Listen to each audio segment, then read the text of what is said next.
The doors hit the walls so hard the drywall cracked. 6 men in full tactical gear wheeled in a stretcher moving at a speed that made the hallway staff flatten against the walls, and what lay on that stretcher barely looked human anymore. Blood had soaked through every layer of uniform fabric. Oxygen sat at 71% and dropping, and the man's eyes were wild with something that went beyond pain into a register most people never reach. He was drowning inside his own chest, and every doctor in that trauma bay rushed toward him. Every single one of them got shoved back. "Get your hands off me," he snarled. Then he turned toward the nurse, standing quietly beside the crash cart blonde, arms loose at her sides, expression completely unreadable, and pushed her hand away before she'd even touched him. "You're just a nurse. Step back." She stepped back, and then his heart started to fail. Nobody at Coastal Ridge Medical Center in Monterey, California, would have called it a slow Tuesday. The emergency department had been running its standard evening rhythm. 2 vehicle accidents on Highway 1 just before sunset, a diabetic emergency from the restaurant district near the wharf, a teenager with a fishhook buried through the meat of his palm from an afternoon out on the bay. Routine suffering managed in the routine way. The attendings rotated through bays. The nurses charted, medicated, triaged, and moved on to the next thing with the particular efficiency that comes not from not caring, but from caring so long that the care becomes muscular. The overhead fluorescents buzzed the way hospital lights always buzz indifferent, constant, illuminating everything and understanding none of it. Emily Harper was finishing a wound irrigation in Bay 4 when the trauma pager fired. She heard the alert tone, registered it, glanced at the wall clock 7:42 p.m. and kept working. She had a philosophy about finishing what she started that had nothing to do with stubbornness and everything to do with training she'd never entirely explained to anyone at Coastal Ridge. Her patient, an elderly fisherman named Gerald, who had managed to catch himself instead of anything worth catching, watched her hands and remarked that she had a doctor's precision. "I'm a nurse," she told him, not looking up from the wound. "In my experience," Gerald said, "that's the same thing. Usually better, actually. Doctors explain. Nurses fix." She almost smiled. It was the kind of observation that would have landed differently 2 years ago, before she decided that Monterey was far enough from everything that had happened that she could build a life here without the past catching up. She disposed of her gloves, made her chart notation with the quiet efficiency that her charge nurse Patricia Wells had once called almost settling, and was stepping into the main corridor when the ambulance bay's doors blew open and everything changed velocity at once. They came through fast and organized, 6 men in tactical gear, wearing the kind of clothing that civilian hospitals almost never see, moving with a coordinated purposefulness that parted the hallway staff automatically. 2 of them held the stretcher, steady while the others arranged themselves around it in a loose protective formation that was not accidental. The man on the stretcher was large even now, when his color was all wrong mid-40s, powerfully built under the partially cut-away uniform, a chest wound packed with gauze that had gone dark and was clearly failing. His oxygen mask had been dragged to one side. He was trying to talk, despite everything his body was doing. Patricia Wells intercepted them at the door, with her clipboard raised like a shield. "Sir, I need you to keep that mask in place. Where's the attending on trauma?" The operator who cut in was broad through the shoulders, jaw like a structural element, with eyes that had developed the habit of reading rooms the same instant they entered them. "We need a surgeon or a trauma physician. Immediately. Dr. Graves is the trauma attending tonight. He's being paged. Page him faster." Wells got on the radio. Emily stepped to the side of the corridor and watched the stretcher roll past her, and she did what she had been doing in moments like this for longer than anyone at Coastal Ridge knew she cataloged. She read the wound dressing and estimated the entry trajectory. She observed the way the patient's left shoulder sat elevated, the subtle but visible distension beginning in the neck veins, the particular quality of his respiratory effort that was not the effort of pain alone. She noted the faint cyanosis developing at the corners of his mouth. The portable monitor one of the operators had clipped to the stretcher rail showed the oxygen saturation dropping through 71 and still trending south. This was not a standard penetrating wound. Air was accumulating somewhere it had no business being, and it was doing what accumulated air always did in a closed thoracic space, pushing everything else out of the way. She followed them into Trauma Bay 1 without being instructed to. Dr. Ethan Graves arrived 90 seconds later. He was 42, Johns Hopkins trained, competent in the ways that matter, and confident in some additional ways that didn't always help him. He snapped on gloves with practice efficiency and moved directly to the head of the stretcher. "Commander, I'm Dr. Ethan Graves. I'm the attending tonight. I'm going to examine your chest wound and..."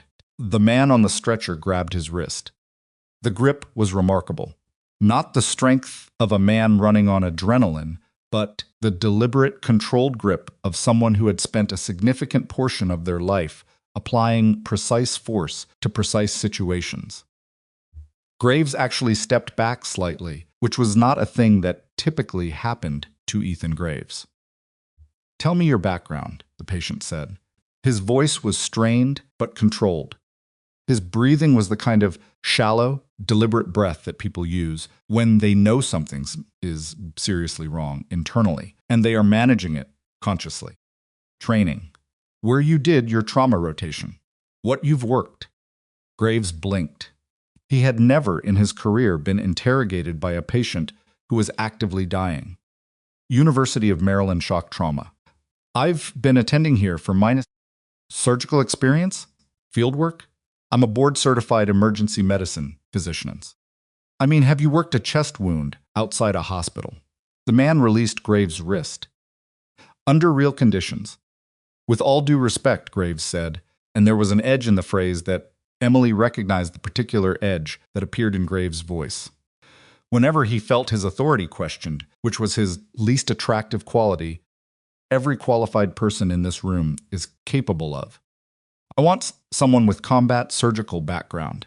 The patient swept the room with a gaze that was still sharp and assessing, despite everything. He was reading every person in the bay with rapid precision, or field trauma experience. Something beyond textbook. "There's no one like that on the..." "Then I want a different doctor." The room went the particular kind of still that happens when a dying man decides to exercise agency over his own death, which is an uncomfortable thing to be around. The two residents exchanged a sideways look. Wells hovered near the door with her clipboard and an expression that meant she was calculating how much documentation this was going to require. Two of the operators positioned themselves slightly differently around the stretcher. The patient's name, Emily gathered from the brief radio exchange she caught between the operators, was Riker, Captain Riker. One of the operators' shovel jaw, as Emily had mentally labeled him, leaned close to the stretcher. "Captain, you need to let them work." "I need someone I can trust to work," Riker said. His jaw was set. Emily watched the saturation number on the portable monitor. 69. Still dropping. She stepped forward. Not dramatically, she moved the way she moved through all her work, with the particular deliberateness of someone who has learned that speed and urgency are not the same thing. She positioned herself at the left side of the stretcher, where the monitor readout jolt was clearest, and looked at the numbers the way she had looked at numbers in worse places than this, in conditions that made a well-lit California trauma bay seem like a controlled laboratory environment. "Captain," she said, "can you describe the pressure in your left chest?" Riker turned his head toward her. He did what he'd done to everyone else he read her. It lasted approximately 2 seconds, and she met it without expression. "Like something sitting on it," he said. "Sharp or dull?" "Started sharp 40 minutes ago. Going dull now." "Any sensation of throat fullness? Difficulty swallowing?" He swallowed, testing it. His eyes tracked slightly to the right. "Some. Okay. She reached for the stethoscope around her neck. "Who are you?" he asked. "Emily Harper. I'm a nurse on this floor."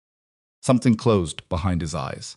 He raised his right hand and pushed her forearm away, not rough, but absolutely clear. The gesture of a man who has made a decision and intends it to hold. "I don't need a nurse." He looked past her toward Graves. "I need someone qualified." The word sat in the room and took up space.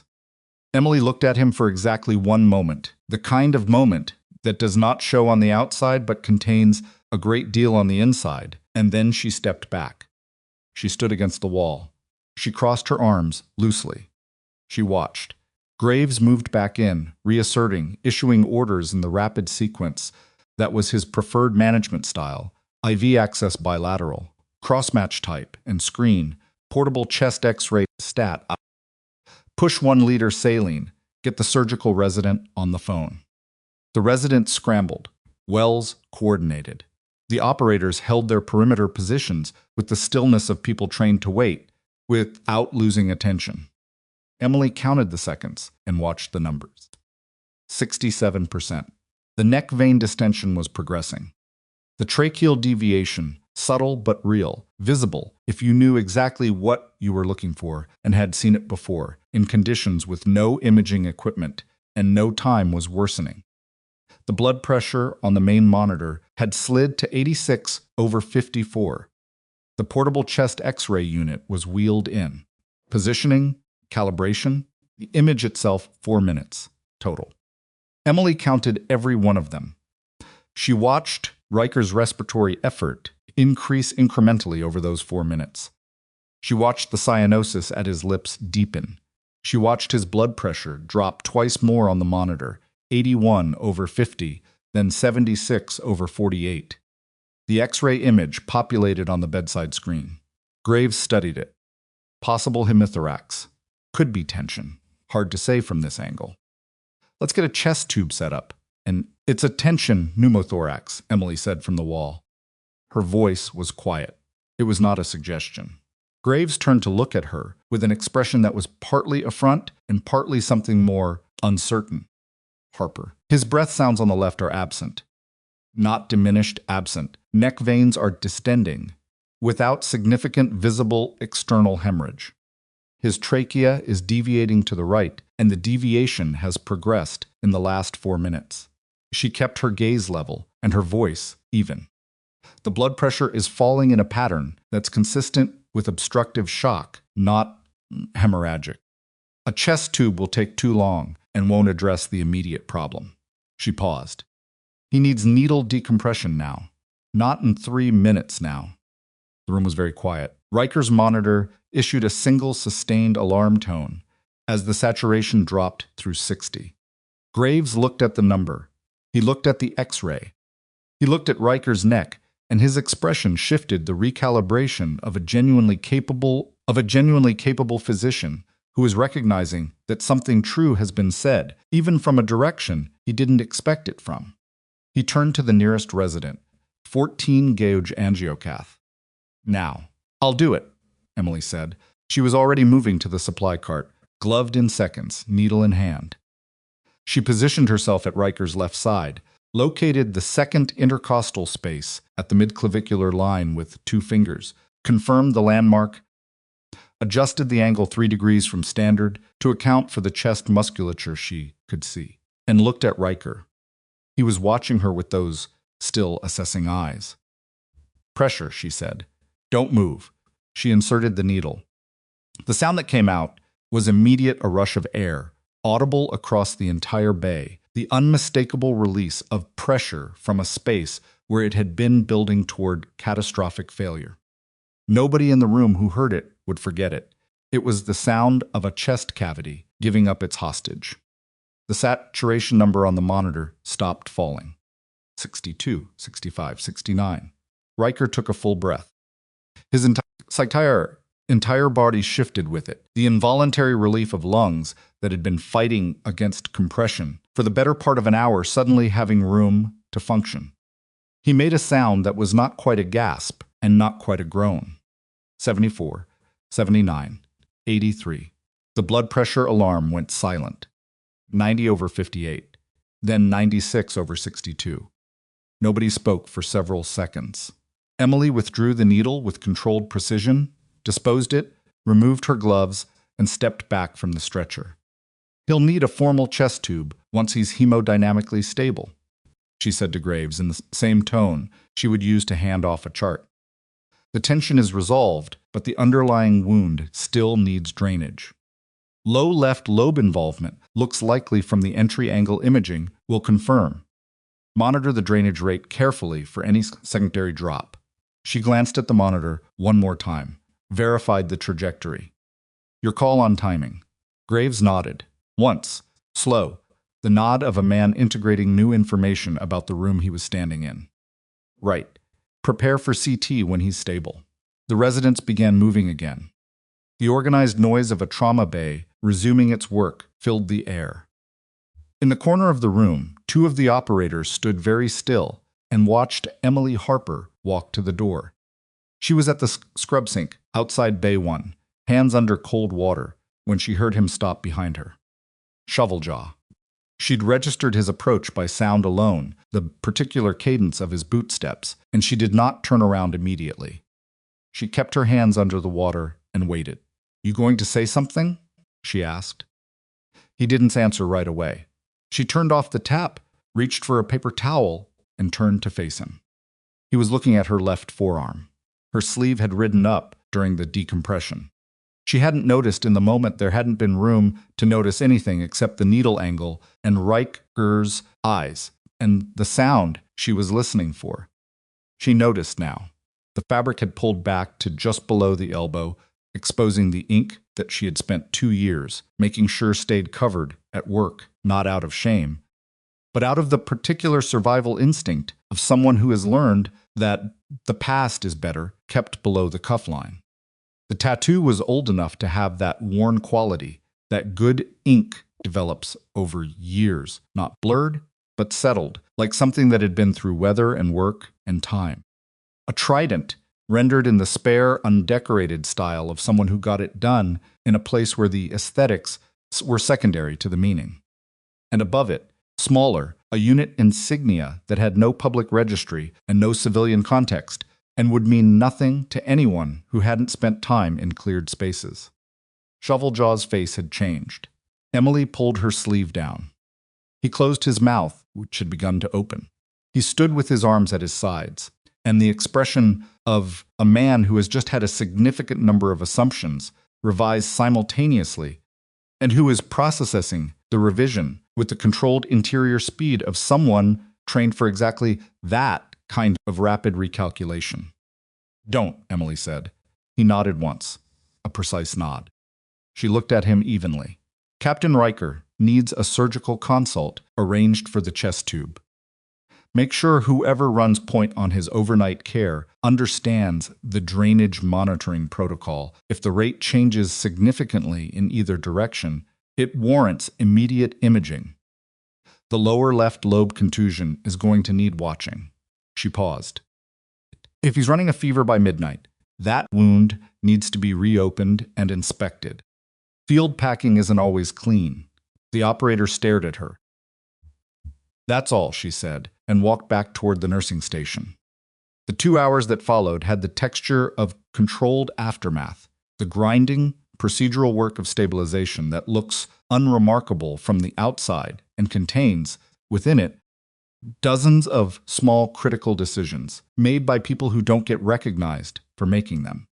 Riker went to CT. The imaging confirmed full resolution of the tension pneumothorax, confirmed the left lower lobe contusion with associated hemothorax, as Emily had indicated, and flagged additional something, the radiologist noted, in a brief addendum, and instructed Graves to review with the patient privately. Emily wasn't present for that conversation.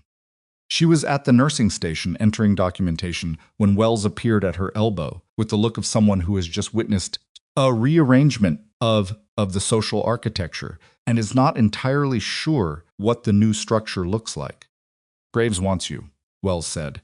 "In what capacity?" He didn't specify.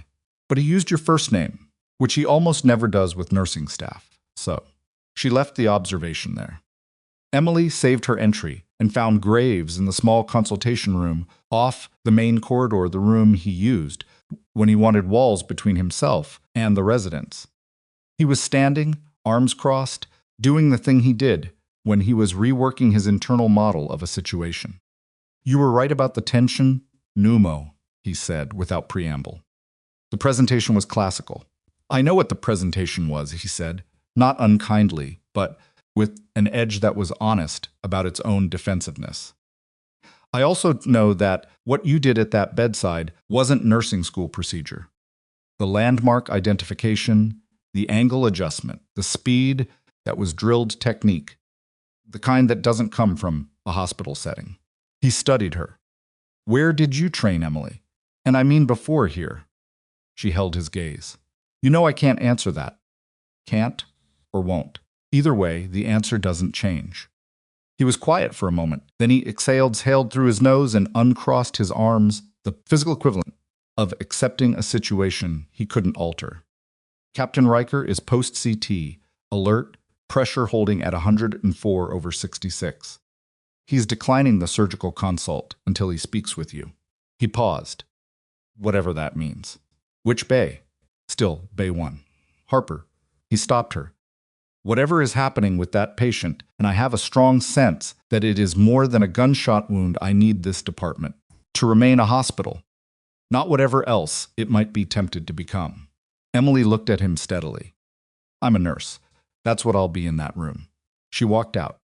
Riker had insisted on 30 degrees of head elevation, which was exactly correct for his injury, and the fact that he'd known to insist told her something about the scope of his training.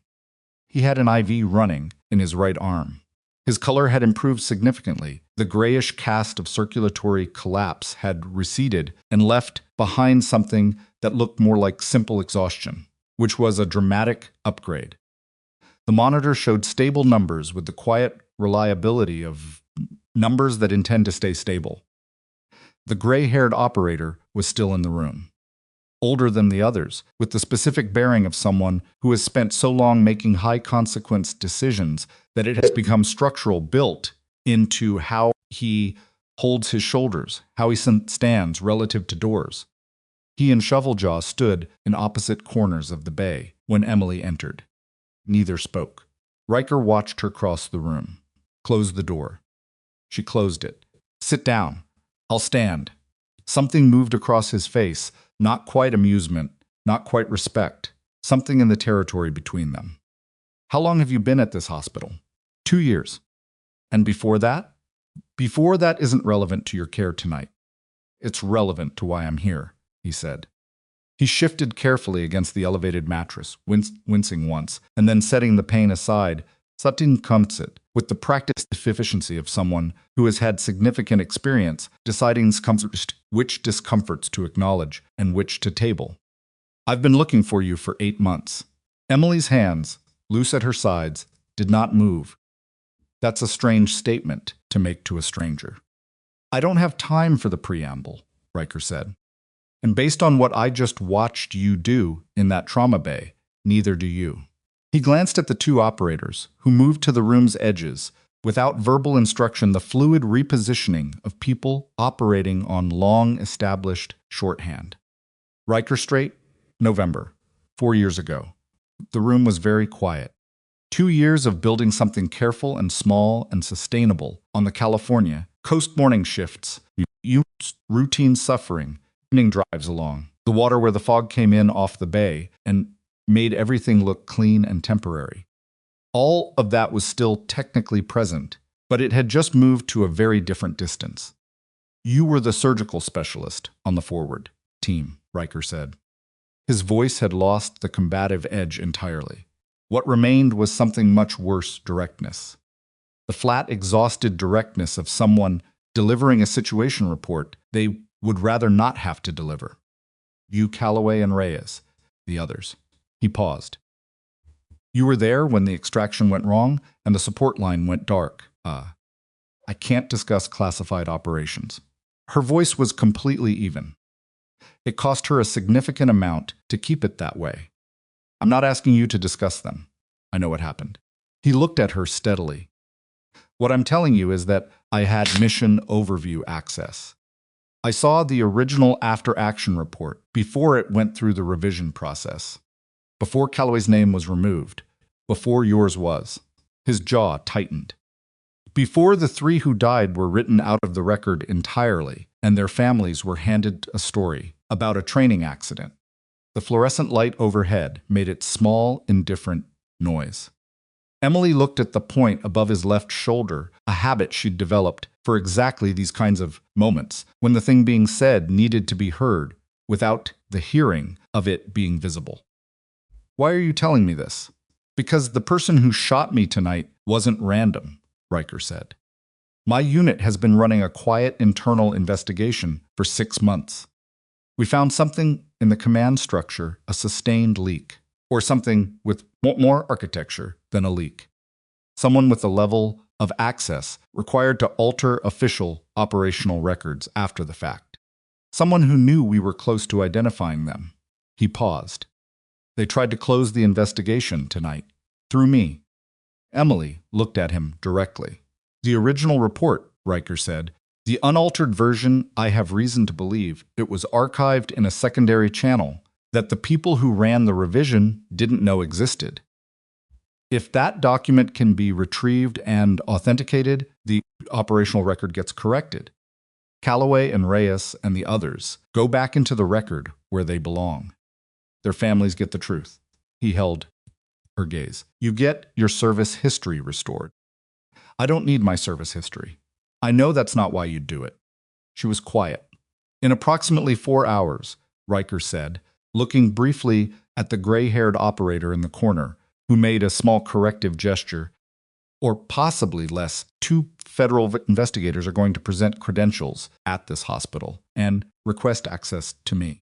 If the people who sent them are who I believe they are, this conversation will end before anything in it can be acted on. Everything we've discussed goes dark. He looked at her with the level assessment of a senior officer who has evaluated a great many people and is being precise about what he needs from this particular one. I need someone with your skill set and your background to help me make sure that doesn't happen. Not someone from my unit, someone they won't be looking for. Someone who's been off the map for 2 years. He paused. Someone who just performed a battlefield procedure in a California ER without breaking a sweat. The overhead light buzzed. Somewhere down the corridor, a supply cart rattled past. Emily looked at him for a long moment. She thought about the morning drive in along the coast road, the fog over the water, the life she had built from the deliberate decision to be small and safe and present. She thought about Calloway's handwriting in the margins of field reports. She thought about what training accident meant to a family that deserved better words. She turned to face Riker fully. Tell me about the command structure breach, she said. Everything you've confirmed and everything you suspect. Something in Riker's face shifted, not relief, because this wasn't that kind of moment, but a settling, the recognition of a situation moving from uncertain to workable. He nodded to Shoveljaw, who stepped outside and positioned himself at the door, and he began to speak.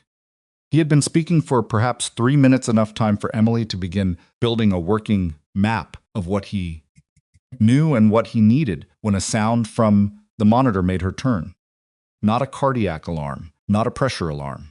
A system alert the kind generated by the hospital's telemetry network, when a patient's chart data was accessed from a terminal outside standard clinical pathways. She looked at the readout. The access code was from an administrative workstation on the 4th floor. The 4th floor had been closed for renovation since March. Someone pulled your chart, Emily said. The evenness in her voice was precise and deliberate. External access. Terminal that shouldn't be active. The gray-haired operator was already on his radio. Voice dropped to the flat, controlled register of someone issuing instructions in a situation that has just reclassified itself. The 2 operators outside the door were moving before he finished speaking. Emily looked at Riker. 4 hours, she said. Apparently not, he said. She was already turning toward the door when Wells' voice came over the floor intercom, professional. steady, with just enough tension underneath it to tell Emily everything she needed to know. Dr. Harper to the main nursing station. We have visitors requesting patient access. Federal identification. Emily stopped. She was not Dr. Harper. She had not been Dr. anything in 2 years, and no one at Coastal Ridge knew to call her that. Whoever was at the nursing station already knew more about her than they should. She looked back at Riker once. He was watching her with the expression of a man who has just confirmed a hypothesis he'd been hoping was wrong. Go, he said quietly. She went. The corridor between Bay 1 and the main nursing station was 43 steps at a normal walking pace. Emily covered them in 38, and in those 38 steps, she did what she trained herself to do in the space. Between receiving information and having to act on it, she built a picture. The intercom had used Dr. Harper, not Nurse Harper, not Emily, not the truncated Harper that Graves and the senior staff defaulted to when they wanted to be efficient. Dr. Harper, which meant whoever was standing at the nursing station had not pulled her current employee file from Coastal Ridge's HR system. They had pulled something older from a database that reflected a different version of her, the version that existed before she had spent 14 months deliberately rebuilding herself on paper as something smaller and quieter and harder to find. That told her something important about the level of access they were working with. It told her something less comfortable about how much time she had. She came around the corner into the main station area and saw them immediately.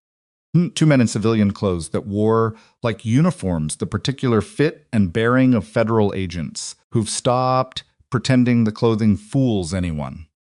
The taller one was in his late 40s, silver at the temples, with the kind of face that had been handsome once, and had since been revised by years of decisions that left marks. He held a credential wallet open in his left hand, angled toward Wells, who was studying it with the careful neutrality of a woman who has learned that her job sometimes requires her to act as a buffer between institutional authority and patient welfare. The second agent was younger, mid-30s, positioned slightly to the right, and back, not dramatically, but enough to cover the approach angles to the corridor. Emily clocked it and moved to a position that gave her sightlines to both of them and to the hallway behind. "I'm Emily Harper," she said. Her voice was steady and professional and gave away nothing. "You asked for me." The taller agent turned. He took her in with the evaluative speed of someone trained to assess people rapidly, and she watched him do it and gave him a neutral surface to assess. "Ms. Harper, I'm Special Agent Donovan Reese, Department of Defense, Inspector General's office. This is Agent Tara Spill." He gestured toward the younger woman, who nodded once. "We're here regarding a patient currently under your care. Captain Marcus Riker. Captain Riker is a patient of Dr. Graves," Emily said. "I'm one of several nurses on this floor. We have information suggesting you've been managing his case directly," Reese said. "We'd like your cooperation in facilitating access to him. Given the sensitivity of his service record, there are protocols. There are hospital protocols, too," Emily said. She kept her tone professionally neutral, the tone of someone who manages paperwork disputes with administrators twice a week and finds them tedious but manageable. "Captain Riker is post-procedure, currently being monitored for hemodynamic stability. Standard policy here is no non-clinical visitors during the first 4 hours post-intervention, unless the patient has made a specific written request." She paused. "Has Captain Riker made that request?" Reese's expression didn't change much, but something shifted behind his eyes. "We're federal investigators, Ms. Harper.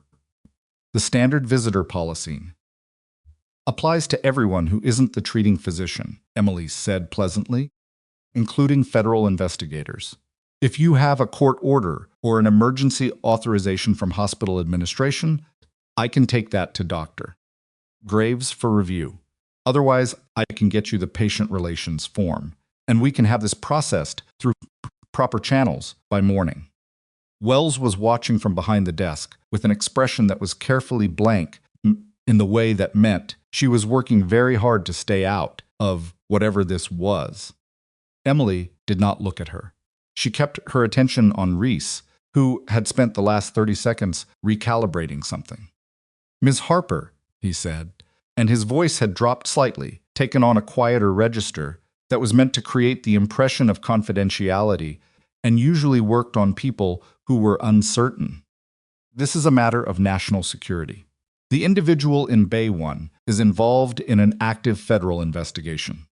Every hour of delay has operational consequences that you may not fully appreciate."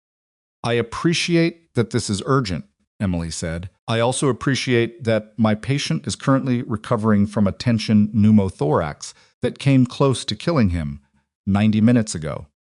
His stability is not guaranteed, and stress responses in post-acute chest trauma patients have measurable physiological consequences." She looked at him evenly. "I'm protecting my patient. That's my job." Reese looked at her for a long moment. Agent Spill, who had not spoken yet, was watching Emily with a slightly different quality of attention, less the assessment of authority encountering resistance, more the assessment of someone trying to place a face they've seen in a different context. "We'll wait," Reese said. "The family consultation room is down the hall on your left," Emily said. "There's coffee from approximately 3 hours ago. I'll let Dr. Graves know you're here."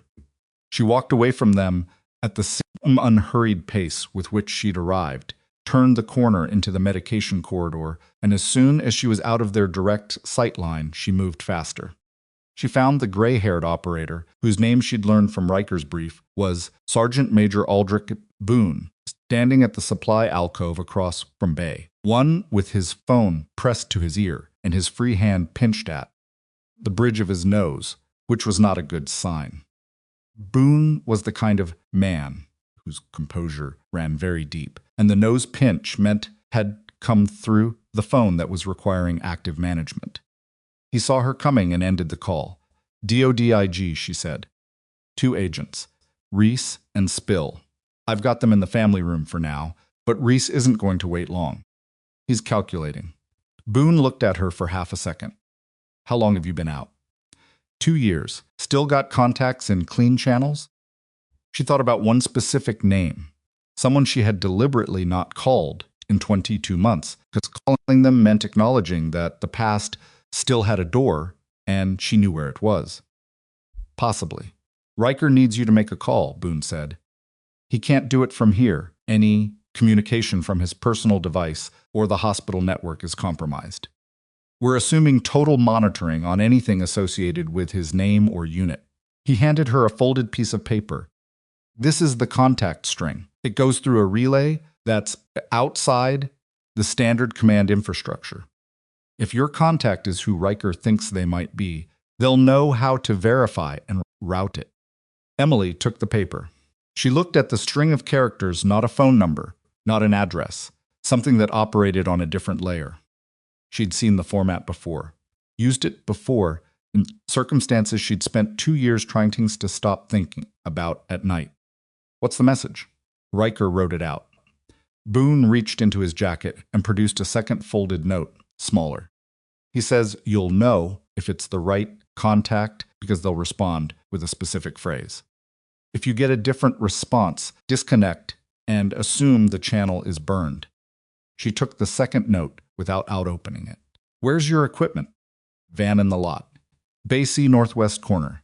I need 5 minutes." "You have 4, he said.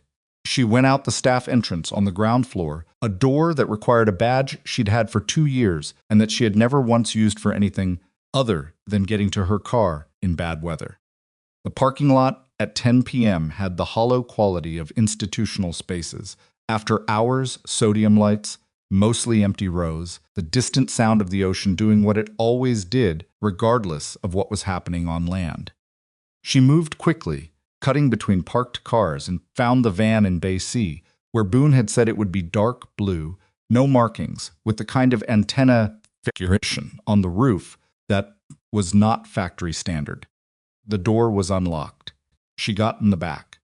The equipment inside was compact and serious, and arranged with the efficiency of people who had needed to use it in environments where the arrangement of equipment was the difference between completing a task and not coming back.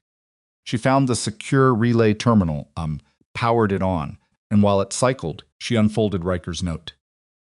The message was 11 lines. She read it twice, confirmed it, and set it aside. Then she thought about the name she hadn't let herself think about in 22 months. Commander retired now, probably, given the timeline, Gwen Ferris. Signals intelligence background, 12 years in coordinated Black Channel communications. The person who had built the relay network that Riker's contact string was formatted for. The person who, on a night 4 years ago, in a location that officially had no name, had been the voice in Emily's earpiece saying, "Extraction team is 12 minutes out, hold your position, we're coming." They had come in 9 minutes. Emily had never told Ferris what those 3 minutes of difference had cost. She entered the relay string. The terminal hand shook with something. She entered the secondary authentication. Waited. A response field opened. She typed the message, Riker's 11 lines, verbatim. Sent it. The cursor blinked for 40 seconds. Then a response came back. 4 words. Anchor 3 is standing. Emily exhaled once, slowly through her nose. That was the phrase. She didn't know how Riker had known it, and she wasn't going to ask, and the answer probably involved information that would take too long to process right now. What mattered was that Ferris was in the network. Ferris had received the message, and Anchor 3 is standing meant received, verified, acting. She powered down the terminal, exited the van, and walked back to the staff entrance. The whole process had taken 3 minutes and 40 seconds. Inside, Boone was where she'd left him. She gave him a single nod. His shoulders dropped approximately 3 millimeters, which on Boone was the equivalent of visible relief. "Done," she said. "Reese, give him another 10 minutes and he's going to escalate." She handed back the notes. "He's not actually DOD IG." Boone looked at her. "His credentials are good," she said. "They'll pass any standard verification." But he positioned his partner to cover approach angles in a hospital hallway, which is either extreme professional habit or operational conditioning. DOD IG investigators manage paperwork and interview witnesses. They don't run approach geometry in nursing stations. She paused. "And he knew my previous title, not my current HR file, something older. That's a different kind of database access than the IG office typically has without a specific warrant." "You pulled all that in a 2-minute conversation," Boone said. "It wasn't quite a question. You stop noticing you're doing it after a while," she said. She went back to Bay 1 and told Riker what had happened, the contact, the response phrase, the assessment of Reese. He listened without interrupting, which she appreciated. When she finished, he was quiet for a moment, and then he said, "Ferris, not a question. She's the only person I know who's inside that relay network. She's the one who's been holding the original report," Riker said. "I didn't know if she'd still be in contact with you." "She wasn't," Emily said, "but the relay still recognized my authentication." He looked at her with an expression that she couldn't entirely read, something layered in it, more than one thing, simultaneously. "Ferris reached out to my unit 4 months ago, is anonymous, through a channel that took us 2 weeks to trace. She said she had documentation from Riker Strait that had been archived outside the standard system, and that she needed a senior field officer who could receive it through proper chain of custody." He paused. She wouldn't communicate directly with anyone she didn't know. She sent one piece of verification, a partial authentication string. "I've spent 4 months trying to find someone it connected to." He looked at her steadily. "It connected to you." Emily sat with that for a moment. She was protecting the document until she had a way to get it to the right people, Riker continued. Someone she knew could receive it cleanly. Someone she trusted. He paused. Someone who was supposed to be officially erased from the record she was holding. The monitor beeped its steady rhythm. "The message you sent tonight," Emily said. That's the handshake she was waiting for. If she responds the way I think she will, the document moves through a verified chain within the next 48 hours. He looked at her. But we have to survive tonight first. That was when the door to Bay 1 opened. Not Boone, not one of the other operators. Wells, with her clipboard and her careful face, and the particular quality of tension in her jaw that meant she was delivering information she didn't want to deliver. The two investigators are requesting to speak with hospital administration. They've placed a call to the county medical director. She looked at Emily specifically. They're claiming patient endangerment. They're saying you've been interfering with a federal investigation by restricting their access. On what basis? Riker said. They filed a verbal complaint claiming that a nurse they specifically named you, Emily, has been providing unauthorized medical interventions without physician supervision, which is creating grounds for regulatory review. Wells' voice was professionally neutral, but her eyes were not. If administration takes it seriously, they can suspend your badge pending review, which would remove you from this floor. The room was quiet. Emily understood immediately what it was. Not a legal threat, the complaint had no substance, no documentation, nothing that would survive 5 minutes of actual scrutiny. It was a mechanism, a way to physically separate her from Riker's room using the hospital's own infrastructure as the tool. Elegant, in a cold way. Use the institution against itself. How long before administration responds? She asked. Dr. Harlan is the on-call administrator tonight, Wells said. He responds to federal investigators the way most people respond to car alarms immediately, whether or not it turns out to matter. She paused. Maybe 20 minutes. Emily looked at Riker. He was already thinking ahead of the moment. She could see it, the particular stillness of a mind working faster than the face shows. If you're suspended, he said, Boone stays on the door. That doesn't change. That's not the problem, Emily said. If I'm pulled off this floor, I lose access to the hospital's internal communication systems, which means I can't monitor the chart access alerts. She looked at Wells. Whoever pulled his chart earlier from the 4th floor terminal, if they try again, the alert comes to the nursing station. If I'm not here, there's no one who knows what it means. Wells looked between them with the expression of someone who has just realized the situation they're standing in is significantly more complicated than they initially assessed, and who is deciding in real time which version of their professional responsibilities this moment is actually calling for. What do you need? Wells said. It was the right question. Emily had worked with Wells for 2 years, and she had known from approximately the 3rd month that Wells was the kind of person who, when things got genuinely difficult, asked what was needed rather than what was safest for herself. It was a quality Emily respected more than almost any other. Keep Reese and Spill engaged in administrative process, Emily said. Every form, every verification request, every supervisor sign-off. You know this hospital's bureaucracy better than anyone on this floor. I've been running interference on insurance auditors for 11 years, Wells said. I can slow down 2 federal agents. Give me 40 minutes, Emily said. Wells left. What happened in the next 40 minutes was not dramatic in the way emergencies usually present as dramatic. It was quiet and precise and happened in the gaps between the visible things, which was the only way it could have worked. Emily used the floor's internal system legitimately from her active nursing credentials, doing nothing that required any clearance she didn't currently hold to run a location trace on the 4th floor terminal that had accessed Riker's chart. The trace returned a workstation ID that matched a terminal in what the hospital records showed as a sealed construction zone. She then cross-referenced the access log timing against the hospital's badge reader records for that floor. Someone had badged into the 4th floor at 9:58 p.m. The badge number belonged to a Dr. Clement Adara, listed in the hospital directory as a cardiologist affiliated with Coastal Ridge's partner network.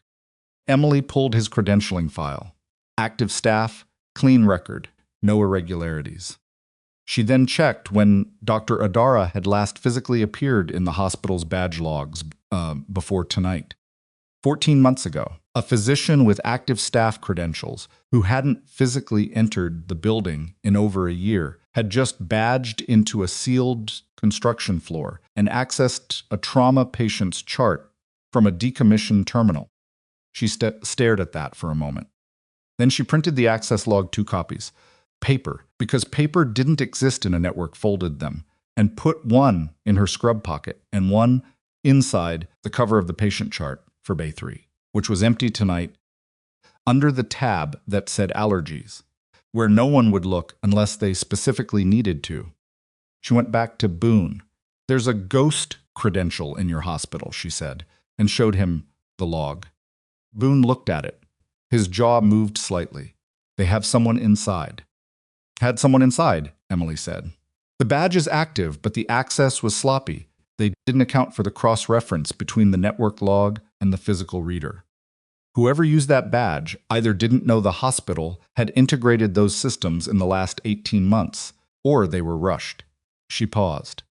"Which means they're working under time pressure." "Same as us," Boone said. "Different clock," Emily said. "We're trying to keep Riker alive and get the document into clean hands. They're trying to close everything before the message I sent generates a response through official channels." She looked at him steadily. "Once Ferris moves the document into a verified chain, it's too late for them to suppress it. That's the window they're trying to operate in." "How long does Ferris need?" "I don't know. I've never seen her work that fast." She thought about it. 12 hours. Maybe less if she's been preparing. "Reese is going to have Riker's room for 12 hours. Not if we document everything first," Emily said. She held up the access log. "This is evidence of unauthorized chart access using a fraudulent credential inside a hospital system. That's a criminal act independent of any federal investigation. It falls under state medical privacy law and federal HIPAA statute." She looked at him. "If I file an incident report right now through the hospital's standard compliance channel, it creates an official record that cannot be suppressed through the IG pathway. It has to be routed through hospital legal, state health board, and federal privacy compliance, 3 separate channels simultaneously." Boone looked at her for a long moment. "You're going to slow them down with paperwork." "I'm going to slow them down with the truth," Emily said. "Which is sometimes the same thing." She went to the nursing station and filed the incident report. It took 8 minutes and required her to call the hospital's compliance officer at home, which she did without hesitation, and explain the situation in precise and factual terms that left no ambiguity about what the log showed. The compliance officer, a methodical man named Warren, who she'd spoken to exactly once before, regarding a medication documentation issue, listened in silence and then said, "I'll need to notify hospital legal. This is going to generate a response." "That's the point," Emily said. She hung up and stood for a moment at the nursing station, with the quiet that comes after a decision has been made and cannot be unmade, listening to the floor's ambient sounds monitors, distant voices, the particular hum of a building doing its work at night. Then Dr. Harlan appeared at the end of the corridor. He was 53, the on-call administrator, and he moved with the energy of a man who had been called away from something he'd rather be doing and was going to resolve this quickly so he could return to it. Behind him, at a distance that was professionally calibrated to appear non-threatening while being directly present, were Reese and Spill. "Nurse Harper," Harlan said, arriving at the station with the weight of institutional authority in full deployment. "I've received a complaint from federal investigators regarding patient access restrictions and us unauthorized teen medical. I've just filed an incident report with compliance," Emily said. "Unauthorized chart access using a fraudulent physician credential. The log is documented. Copies have been secured, and Warren is notifying hospital legal as we speak." She set the printed log on the counter in front of him. "I'd recommend reviewing that before you continue the conversation these investigators have asked you to have." Harlan looked at the log. He looked at it for longer than Emily expected, which meant he was actually reading it rather than performing the act of reading it. His expression changed in a small but significant way. Reese stepped forward. Administrator, that document is part of an active federal. This shows access from a physician credential that hasn't been physically active in 14 months, Harlan said, still looking at the log. He looked up at Emily on a sealed floor. Yes, Emily said. Harlan looked at Reese. Something had shifted in the room's geometry. The weight of authority had redistributed, and Reese could feel it. His expression remained controlled, but his jaw tightened fractionally. I'm going to need to speak with hospital legal before proceeding with any administrative action. Tonight, Harlan said. He was talking to Reese now. There's an active compliance investigation within this facility that takes institutional priority. Administrator, the federal investigation supersedes, not a privacy breach on hospital property. It doesn't. Harlan's voice had found its administrative spine. This is my hospital, Agent Reese, and right now it has a problem that I need to address. He turned to Emily. Thank you for documenting this, Harper. Stay available. He walked away. Reese stood at the nursing station and looked at Emily for a long moment. She met his gaze with the same professional neutrality she had been maintaining for the past 2 hours, and she watched him recalculate. And she watched the recalculation arrive at a conclusion she could not quite read. You're very good at this, he said quietly. Not hostile. Almost like an observation. At nursing? She said. He didn't answer. He turned and said something low to Spill, who nodded once, and then they moved toward the family consultation room without being directed to. Strategic withdrawal to reassess. She recognized it. Emily stood at the nursing station for a moment after they were gone. She felt the particular exhaustion that comes not from physical effort, but from precision, the effort of keeping every response calibrated, every word placed correctly, every move made in the right sequence. She was running on something that wasn't quite adrenaline anymore, something older and quieter than that. She thought about Calloway, about Reyes, about the families who had been told training accident and had had no language to push back with, because pushing back requires knowing there's something to push back against. She picked up Riker's chart and walked back toward Bay 1. She was 5 steps from the door when Boone came out of it fast, moving with the controlled urgencies of someone trying not to run in a hospital hallway. We have a problem, he said, voice low. Another one. The response from your contact, he said. It came back through the relay. Ferris authenticated and is moving the document. He paused, but there's a second message attached. She says, the breach in the command structure isn't just the leak we identified. He looked at Emily with the level gaze of someone delivering a situation report that had just gotten substantially worse. She says, there are 2 people inside the chain. One we know about. One who's been operating under a cover identity for 3 years. He paused. She says the second one has current hospital network access. Emily looked at him. Not the ghost credential, Boone said. A real credential. Someone who is actually employed here. The corridor was quiet. The monitors beeped their steady rhythms behind closed doors.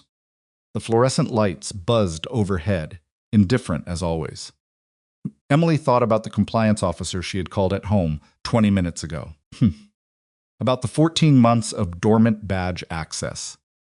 About Reese knowing her old title before he'd had time to pull a standard file. About all the small pieces that had been sitting in her peripheral vision for the last 2 hours, each one individually explainable, collectively forming a shape she had been too close to see. What's the name? She said. Boone told her. She knew the name. She had worked with that person every day for 2 years. Warren Lyle, the hospital's compliance officer, the methodical man she had called at home 20 minutes ago and explained everything to the access log, the ghost credential, the unauthorized chart pull from the sealed 4th floor. The man who had listened in careful silence and said, I'll need to notify hospital, legal, and hung up. the man she had just handed the entire picture to. Emily stood in the corridor and felt the particular cold clarity of understanding arriving too late, and she did not let it show on her face because there was no time for what showing it would cost. She thought about the 8 minutes she'd spent filing that incident report, about Warren's voice on the phone patient, unhurried, asking the right questions in the right order, about how he hadn't sounded surprised. How long ago did Ferris send the second message? She asked. 4 minutes, Boone said. Then Warren made a call in the last 4 minutes, she said. Either to Reese or to whoever Reese is actually working for. Boone processed this in the compressed, efficient way of someone trained to act on incomplete information. What did you tell him? Everything I'd documented. The access log, the ghost credential, that copies were secured. She paused. I told him copies were secured. Are they? One is. The one I put in Bay 3's chart. She was already moving. The other one I gave to Harlan, which means it's now in play in a conversation we don't control. She went past Boone and into Bay 1 without stopping. Riker looked at her face and said nothing, which was exactly right, because the face said enough. We have a second inside source, she said. Hospital compliance officer. I gave him the documentation 20 minutes ago. Riker closed his eyes for 2 seconds. Opened them. What did you give him? The access log. What it showed. That I'd secured copies. She moved to his monitor and ran a quick check pressure. Holding sat at 97, rhythm clean. Whatever else was happening, his body was doing its part. He's had 4 minutes to pass that to someone, which means they know we've identified the ghost credential, and they know there are physical copies somewhere in this building. They'll move faster now, Riker said. Yes, Boone. Riker looked past her. Already on it, Boone said from the door. He had his radio out, speaking in the low rapid shorthand of someone issuing instructions that had been pre-planned and were now being executed earlier than expected. Emily thought about Warren. 2 years of working the same floor, same building, passing each other in corridors.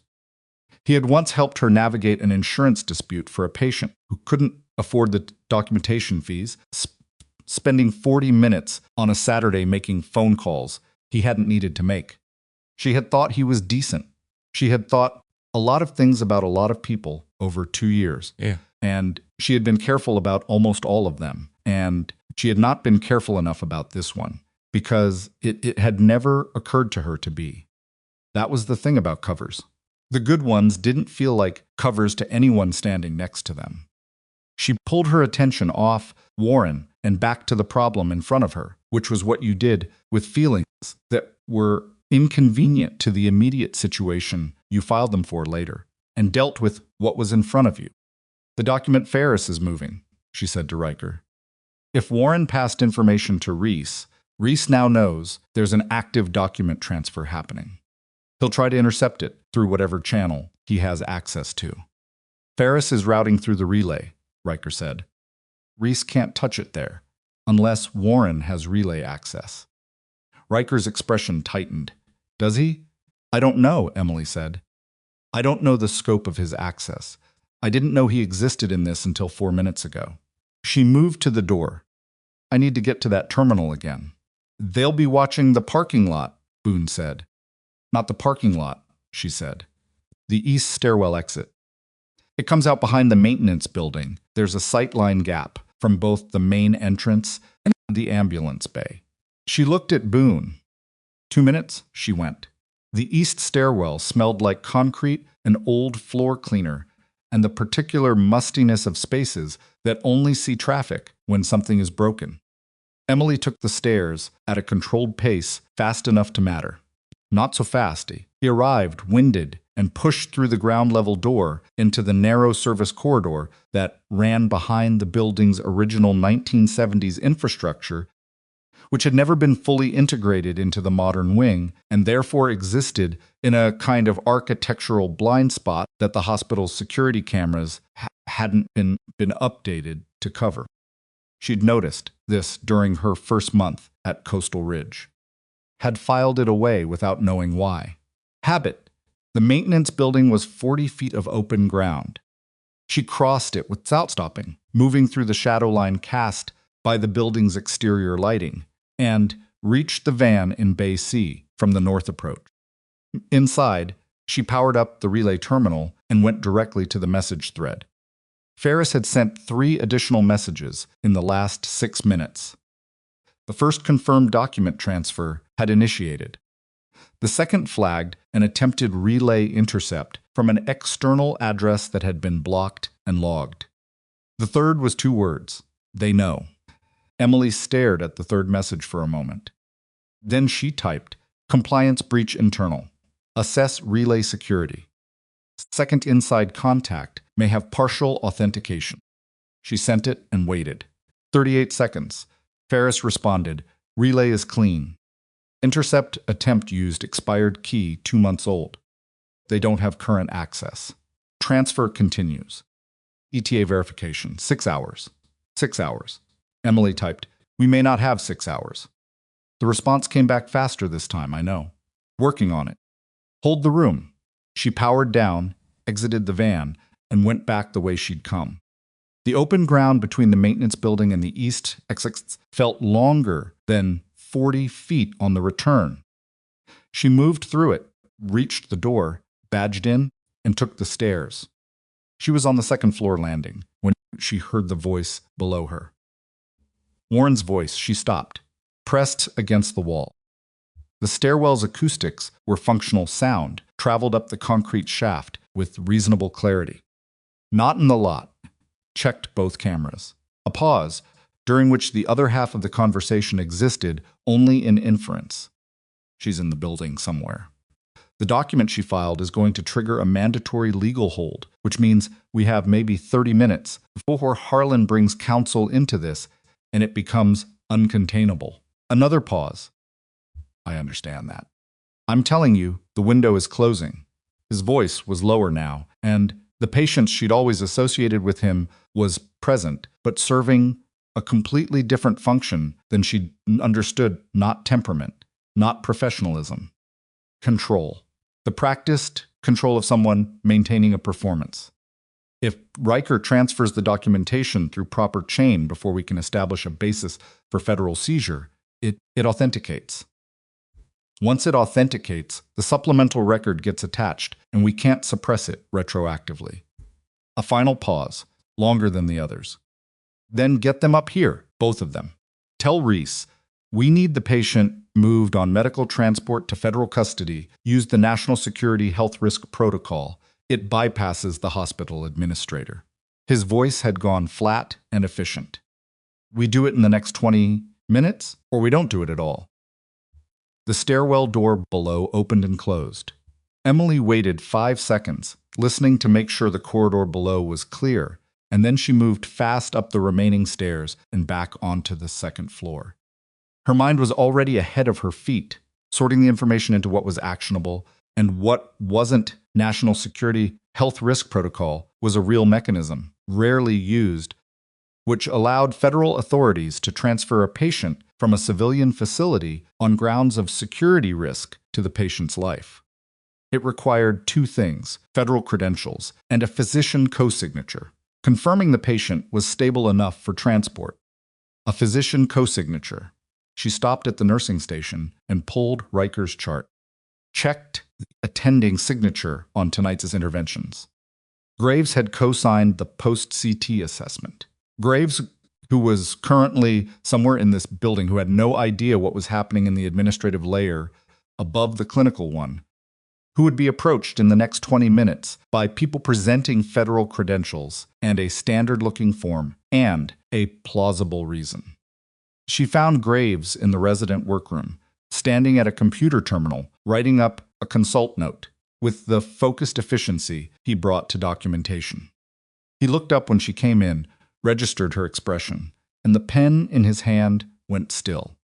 "I need 3 minutes of your time," Emily said, "and I need you to not ask me to explain the parts I can't explain yet."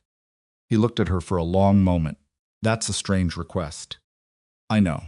He set the pen down. 3 minutes. She told him about the National Security Health Risk Protocol. She told him about the co-signature requirement. She did not tell him about Warren or Ferris or the relay or the 4 years of classified history that were converging on the second floor of his hospital at 11 p.m. on a Tuesday. She gave him only what he needed in order to make one specific decision correctly.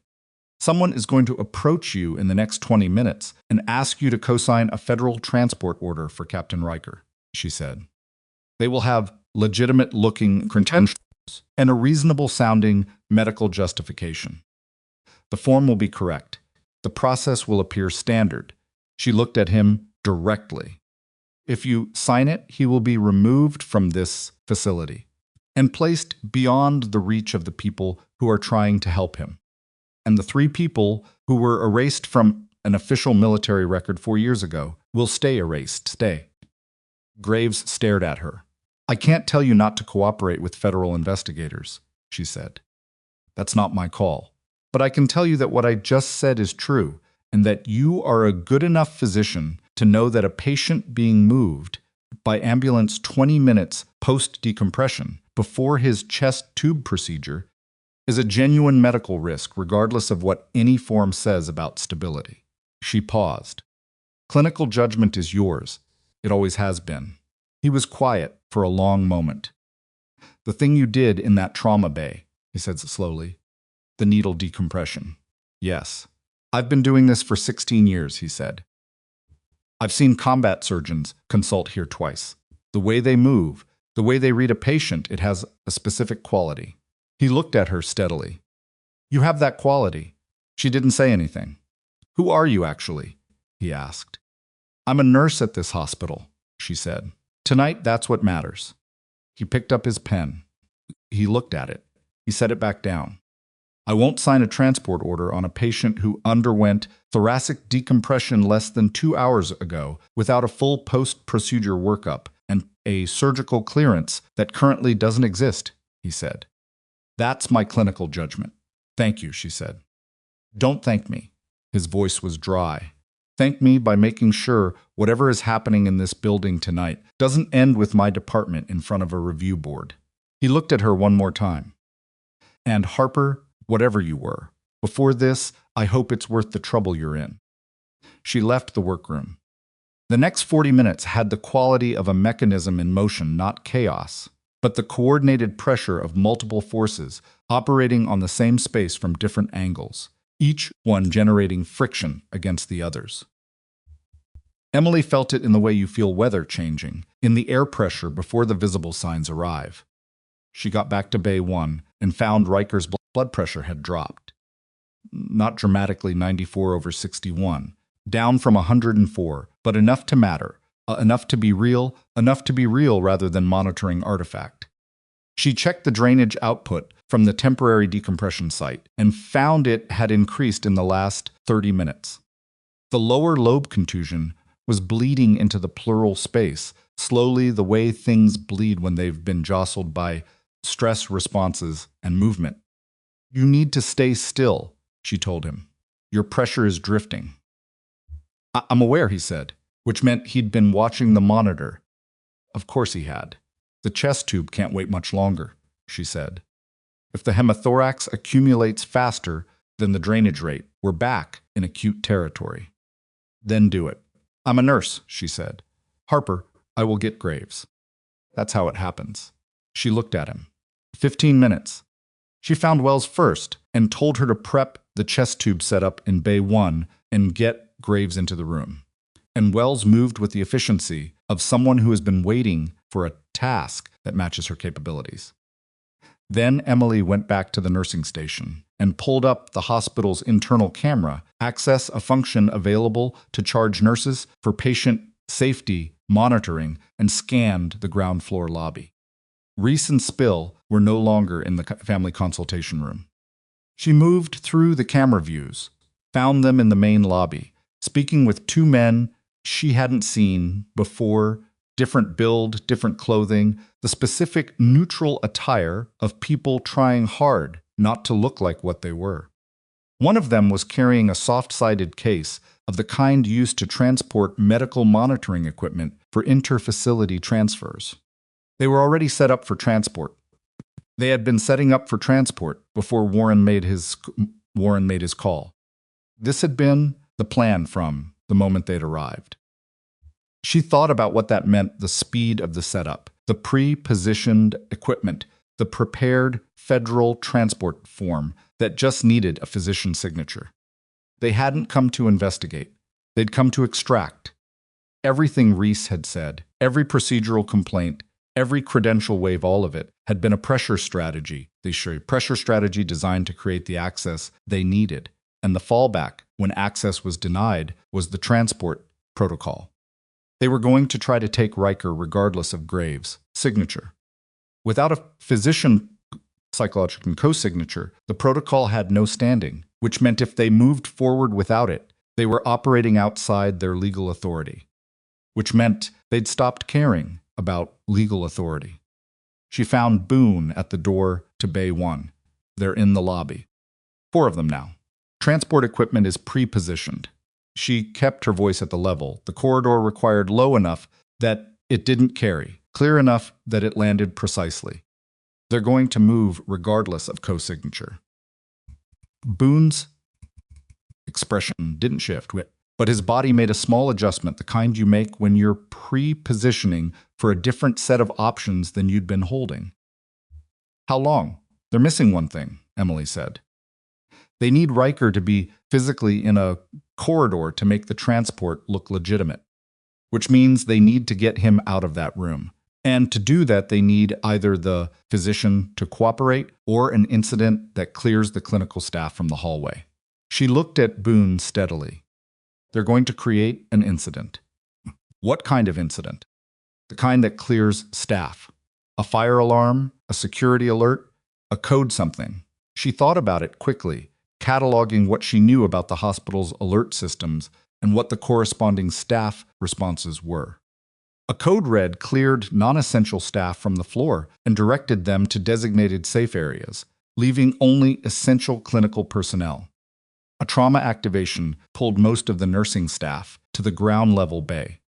Either one would thin the second floor to the point where 4 people with transport equipment could move a patient in a window of confusion. I need to tell Graves not to leave this floor, regardless of what alert fires, she said. And I need you to make sure Riker doesn't leave that room under any circumstances, medical or otherwise, until I tell you it's safe. Understood, Boone said. She went back to the workroom. Graves was already pulling on gloves, preparing to move to Bay 1 for the chest tube procedure. She told him quickly, watched him absorb it, with the expression of a man who has just had the scalp of the evening, revised significantly upward. A staged alert, he said. Possibly. Don't leave the second floor regardless of what fires. Emily. He used her first name, which he almost never did. If this goes wrong. It won't, she said, which was not entirely honest, but was what the moment required. She was back in the corridor when the alarm fired. Not a code red, not a trauma activation. A code silver armed intruder alert, which was the one she hadn't considered, because it was the one that didn't just thin the floor, it locked it down. Security protocols for code silver required all non-security personnel to shelter in place in the nearest lockable room, and all security personnel to converge on the reported location of the threat. The reported location was the 3rd floor. The 2nd floor, Riker's floor, would have security pull away from it, toward the stairs and elevator banks leading to 3. Clinical staff would lock themselves in rooms. The corridor outside Bay 1 would be empty within 90 seconds. Emily processed all of this in approximately 4 seconds and started moving. She went to Bay 1 at a pace that was not running, because running in a code silver triggered security attention, but that covered ground at the maximum speed that didn't. She pushed through the door. Graves was already inside with the chest tube set up, gloves on, Wells beside him. Riker was watching the door. Code silver is fake, Emily said to the room. Don't shelter in place. Graves, start the chest tube. Now I need him attached to this room by a clinical procedure for the next 20 minutes. She looked at Boone. They're coming up the stairwell, or the east elevator. Pick one to watch. Both, Boone said, and he stepped out to position his remaining operator. Graves looked at her across the sterile field he'd set up. "You're asking me to perform an invasive procedure under duress." "I'm asking you to perform a necessary procedure at the correct time," Emily said. "The duress is incidental." He looked at Riker. "Captain, I need your verbal consent for a chest tube thoracostomy." "Do it," Riker said. Graves began. Emily positioned herself at the door, watching through the narrow window into the corridor. The hallway had emptied with the speed of a well-drilled alert response. 30 seconds after the alarm, she counted 2 nurses visible, both moving toward shelter rooms, and then the corridor was empty. Clean, quiet, the overhead lights making everything look the same color as nothing. 45 seconds later, the east elevator opened. Reese came out first, then Spill, then the 2 men she'd seen in the lobby, one carrying the soft-sided case. They moved with the organized quiet of people who believe the corridor is empty and who are right about that. Mostly. Emily let them get 12 feet from the elevator before she stepped out of Bay 1. She stood in the corridor and faced them, kept her hands visible at her sides, and she watched all 4 of them stop and recalculate. "Captain Riker is currently undergoing an invasive thoracic procedure," she said. Her voice was even and clear in the empty hallway. "A chest tube thoracostomy initiated 3 minutes ago by the attending physician. Moving him now would create a direct, immediate, and documentable risk of patient death." She paused. "You're welcome to wait." Reese looked at her. Something's expression had shifted past the professional neutrality he'd been maintaining all evening into something with harder edges. He had run out of patience with the architecture of this, and she could see it. "Miss Harper," he said, "step aside." "I'm standing in a hospital corridor," she said. "I haven't obstructed anything. We have authorizations." "You don't have a physician procedure," she said, "which the protocol requires." "I know, because I called the Federal Health Transport Liaison Office 18 minutes ago and confirmed the current requirements." She hadn't. But she said it in the tone of someone who had, which was a different thing that functioned the same way. "Without it, what you have is 4 people, with transport equipment standing in a hallway." Reese took 1 step forward. Behind Emily, the door to Bay 1 opened. Boone came out first, then his remaining operator. They positioned themselves without drama on either side of the bay door, and the 4 people in the hallway looked at them with the assessment of people calculating a revised situation. The standoff held for a moment that felt longer than it was. Then Reese's phone buzzed. He looked at it. His expression did not change in any large way, but something in it shifted, a quality she'd learned to read, in the faces of people receiving information they hadn't anticipated. He looked at the phone for 3 seconds. He lowered it. "We're going to step back," he said to Spill. He said it to Spill, but he was looking at Emily. "Smart," she said. They went back to the elevator. The doors closed. Emily stood in the corridor for a moment after they were gone, breathing through her nose, letting her heart rate settle from the level it had reached without letting the settling show in how she stood. Then she went back into Bay 1. Graves Kamahaz was hat-cree through the chest tube insertion, working with the focused competence that was his best quality, narrating quietly to Wells as he progressed through each step. Riker was watching the ceiling with the expression of someone undergoing an uncomfortable procedure while simultaneously thinking about something else entirely. "They left," Emily said. "I noticed the sound," Riker said. "What made them go?" "Reese got a message," she said. "I don't know what was in it." Riker looked at her. Something moved across his face, a thought, an inference, the internal arrival of a conclusion. "Ferris," he said. Emily considered it. If Ferris had moved the document faster than the 6-hour estimate, if whatever had changed in the relay, since the intercept attempt had accelerated her timeline, then the message in Reese's phone might have been the notification that the document had already cleared into an authenticated chain. That if they moved on Riker now, the suppression they'd spent 4 years maintaining was already over. Maybe, Emily said. Or they're regrouping, Boone said from the door. Yes, Emily said. That, too. Graves finished the chest tube insertion and secured the drainage system. Looked at the output in the collection chamber. Bloody, significant, but at a rate consistent with a managed bleed rather than an acute hemorrhage. He looked at Riker's pressure. 101/64. He looked at the saturation. 98. He's stable, Graves said. He stripped his gloves. He looked at Emily in the way he'd been looking at her all evening, with the expression of a man who keeps finding that his frame is too small for what he's looking at. For now. Emily looked at the door, at the empty corridor visible through the narrow window, at the too quiet hallway that should have had staff in it and didn't, and that was quiet in the specific way of something that has paused rather than stopped. Her phone buzzed. She looked at it. Unknown number. Single line of text. The document authenticated 20 minutes ago. But they already knew it was coming. Someone accessed the chain 6 months ago and built a parallel record to discredit it. Check the supplemental addendum. Filed under Riker's original unit number. It was inserted before we moved the primary document. If it reaches the review board first, it makes the original look fabricated. Emily read it twice. She looked at Riker. What is it? He said, reading her face. The document authenticated, she said. But they built a counter-document, something designed to discredit the original record before it can be verified. She paused. It's already inside the chain. The chest tube drainage system clicked softly in the silence. How do we stop it? Riker said. She looked at the message again. At the unit number referenced, a number she recognized.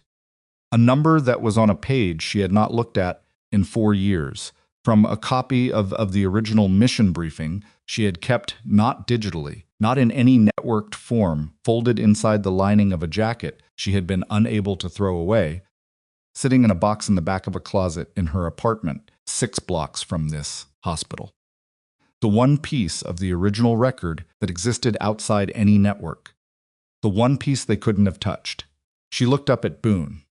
I need someone to go to my apartment, she said. Right now. And I need to know whether anyone is already there. Boone's radio was already at his mouth. What came back through it 10 seconds later was the voice of the operator he'd stationed in the parking lot, and what that operator said made the temperature in Emily's chest drop by several degrees. Someone had already broken into her apartment, and the light in her bedroom was still on. Someone had already broken into her apartment, and the light in her bedroom was still on. Emily looked at the radio in Boone's hand and did the math that the situation required. 6 blocks, ground floor unit, single deadbolt that she'd never upgraded because she'd told herself for 2 years that no one knew enough about her to bother. She'd been wrong about that the same way she'd been wrong about Warren, which was to say completely, and with no useful warning signs that she'd read correctly in the moment. How long ago, she said. Boone relayed the question. The operator in the lot came back, unknown. Lock was clean, no visible force on the door. Badge reader or key copy? A key copy meant planning. Planning meant this wasn't reactive. They hadn't broken in because she'd filed the incident report and escalated the situation. They'd broken in before any of that, possibly before Reese and Spill had even arrived at the hospital, which meant the apartment wasn't a response. It was the opening move of a parallel operation she hadn't known was running.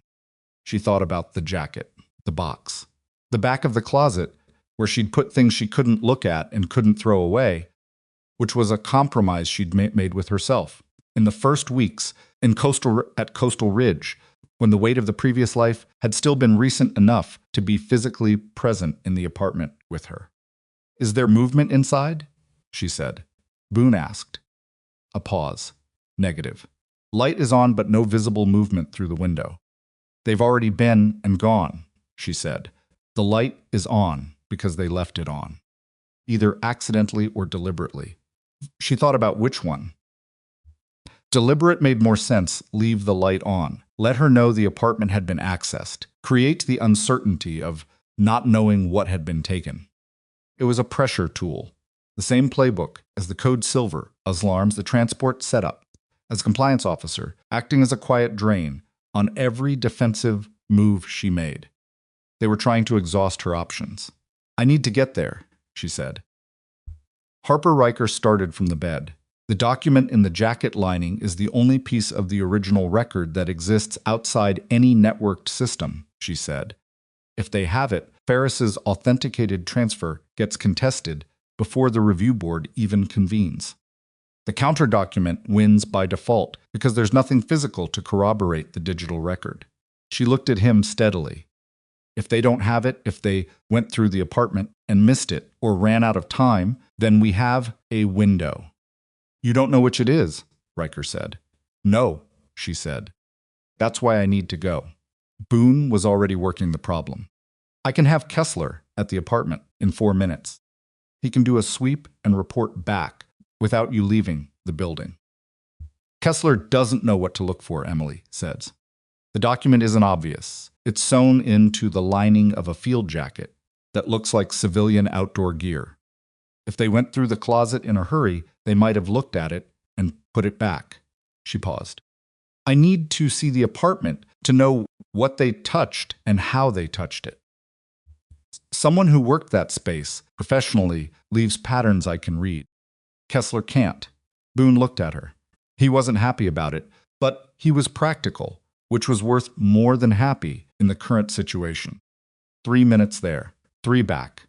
I'm with you. Kessler stays on this door. 2 minutes there, Emily said. I know the route. She turned to Graves, who had been standing at the foot of Riker's bed during this exchange, with the expression of a man watching a conversation conducted in a language he technically speaks but is never needed to use. His pressure needs monitoring every 10 minutes. If the drainage rate exceeds 40 milliliters in any 15-minute window, page me immediately, regardless of where I am. She looked at the drainage chamber. Output was controlled, the rate consistent. The chest tube should hold him stable. Don't let anyone in this room who isn't you or Wells. What about the investigators? Graves said. They're regrouping, she said. You have maybe 20 minutes before they try a different approach. She met his eyes. Clinical judgment, Ethan. That's all you need. It was the first time she'd used his first name. She saw him register it. He nodded once. She and Boone went out the east stairwell. The night outside was cold in the specific way of coastal California in the small hours, not cold enough to be aggressive about it. Just present, salt-edged, the kind of temperature that makes you aware of every inch of exposed skin. They moved along the service road behind the hospital, at a pace that covered ground without broadcasting urgency, and Emily used the 3 minutes to think rather than to be afraid of what they might find. The jacket was olive green, a surplus field piece she'd bought from a military resale store in San Diego 2.5 years ago. Before Monterey, before Coastal Ridge, during the period when she'd been assembling a life that was deliberately scrubbed of anything that pointed backward. She'd bought it because it was warm and anonymous and identical to 10,000 other jackets. The document, 4 pages, folded twice, sealed in a waterproof sleeve she'd cut from an emergency supply bag, was inside the left rear lining panel, inserted through a seam she'd opened with a seam ripper and then resewn by hand with a slightly different thread tension that would be visible if you knew to look for it and invisible if you didn't. They'd had the apartment for an unknown amount of time. She ran the probabilities and didn't like them, but ran them anyway. Her building was a 3-story converted Victorian on a side street off Lighthouse Avenue. She had the ground floor unit because she'd wanted the ability to exit from multiple windows, which was a thought she'd had without examining why she was having it. The front light was off. The bedroom light, visible through the curtains at the side of the building, was on, exactly as the operator had reported. Boone went through the front entry first, badge she'd given him while they walked. She followed. The apartment looked like it had been searched by someone who was trying hard not to look like they'd searched it, which was almost worse than overt disruption. Drawers were at the same angles they'd been in that morning. Objects on the counter were in the same approximate positions. But things were wrong in the small ways that someone who has lived in a space calibrates automatically the angle of the chair at the kitchen table, the position of her keys on the hook. The bathroom cabinet left 1 centimeter open when she always closed it completely. They'd gone through everything. Carefully, methodically, with time enough to replace what they'd moved. She went directly to the bedroom. The light was on overhead her bedside lamp, not the Cecilingsing fixture, which she never used. They'd turned on the wrong light. Small mistake. The kind that happens when you're in an unfamiliar space in a hurry, and you reach for the nearest switch. She went to the closet. The box was on the floor, where she'd left it, behind a pair of boots and a rain jacket, covered with a folded blanket. She moved the blanket, opened the box. The jacket was inside, underneath 2 folded wool sweaters. She lifted it out, turned it to the left rear panel, and ran her thumb along the seam. Thread tension was wrong. She went still. Not wrong in the way it would be if someone had cut and re-sewn it wrong in the way it gets when a seam has been pulled open and pushed back into approximate position without being re-sewn. They'd found it. They'd opened the seam. She pushed 2 fingers through and felt the empty space where the waterproof sleeve had been. They had the document. She held the jacket for a moment and let herself feel the specific weight of that. Not long, maybe 4 seconds. Then she folded the jacket and set it on the bed and looked at Boone. Gone, she said. Boone's jaw tightened. Then the counter document. Wins the authentication contest. Yes. She was already thinking past it, the way she'd been trained to think past the loss of a primary asset and toward secondary options. There was always a secondary option. If there wasn't a secondary option, you built one. The document being gone doesn't mean the information in it is gone, she said. I read those 4 pages more times than I can count, over 4 years. I can reconstruct the content, every unit designation, every personnel notation, every timestamp, and operational reference. Not certified, not physically original, but accurate. A reconstruction won't beat an authenticated counter document in a federal review, Boone said. On its own? No. She looked at the empty seam in the jacket lining. But Ferris has the authenticated transfer of the primary document. The counter document is designed to make the primary look fabricated.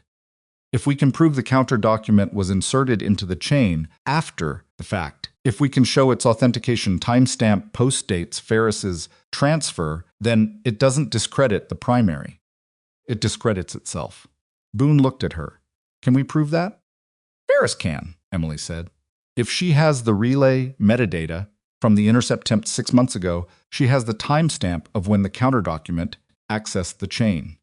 That timestamp either predates the primary record, which would make it look legitimate, or it doesn't, in which case the sequence is visible. She was moving as she spoke, back toward the door. I need to get back to the terminal. The van, not the van.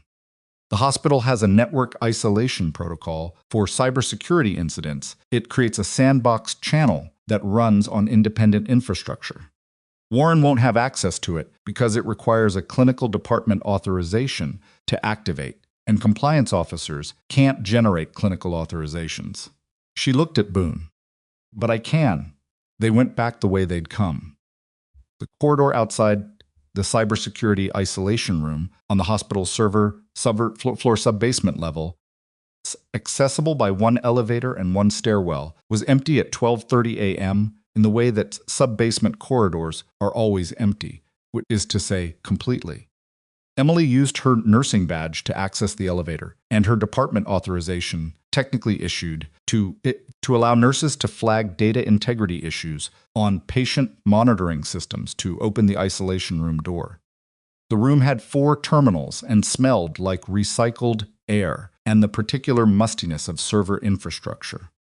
She sat at the nearest terminal, opened the sandbox channel, and composed the message to Ferris with the specific technical detail that was required: the counter document's unit number designation, the access point in the chain where it had been inserted, and the request for relay metadata that would show the insertion timestamp.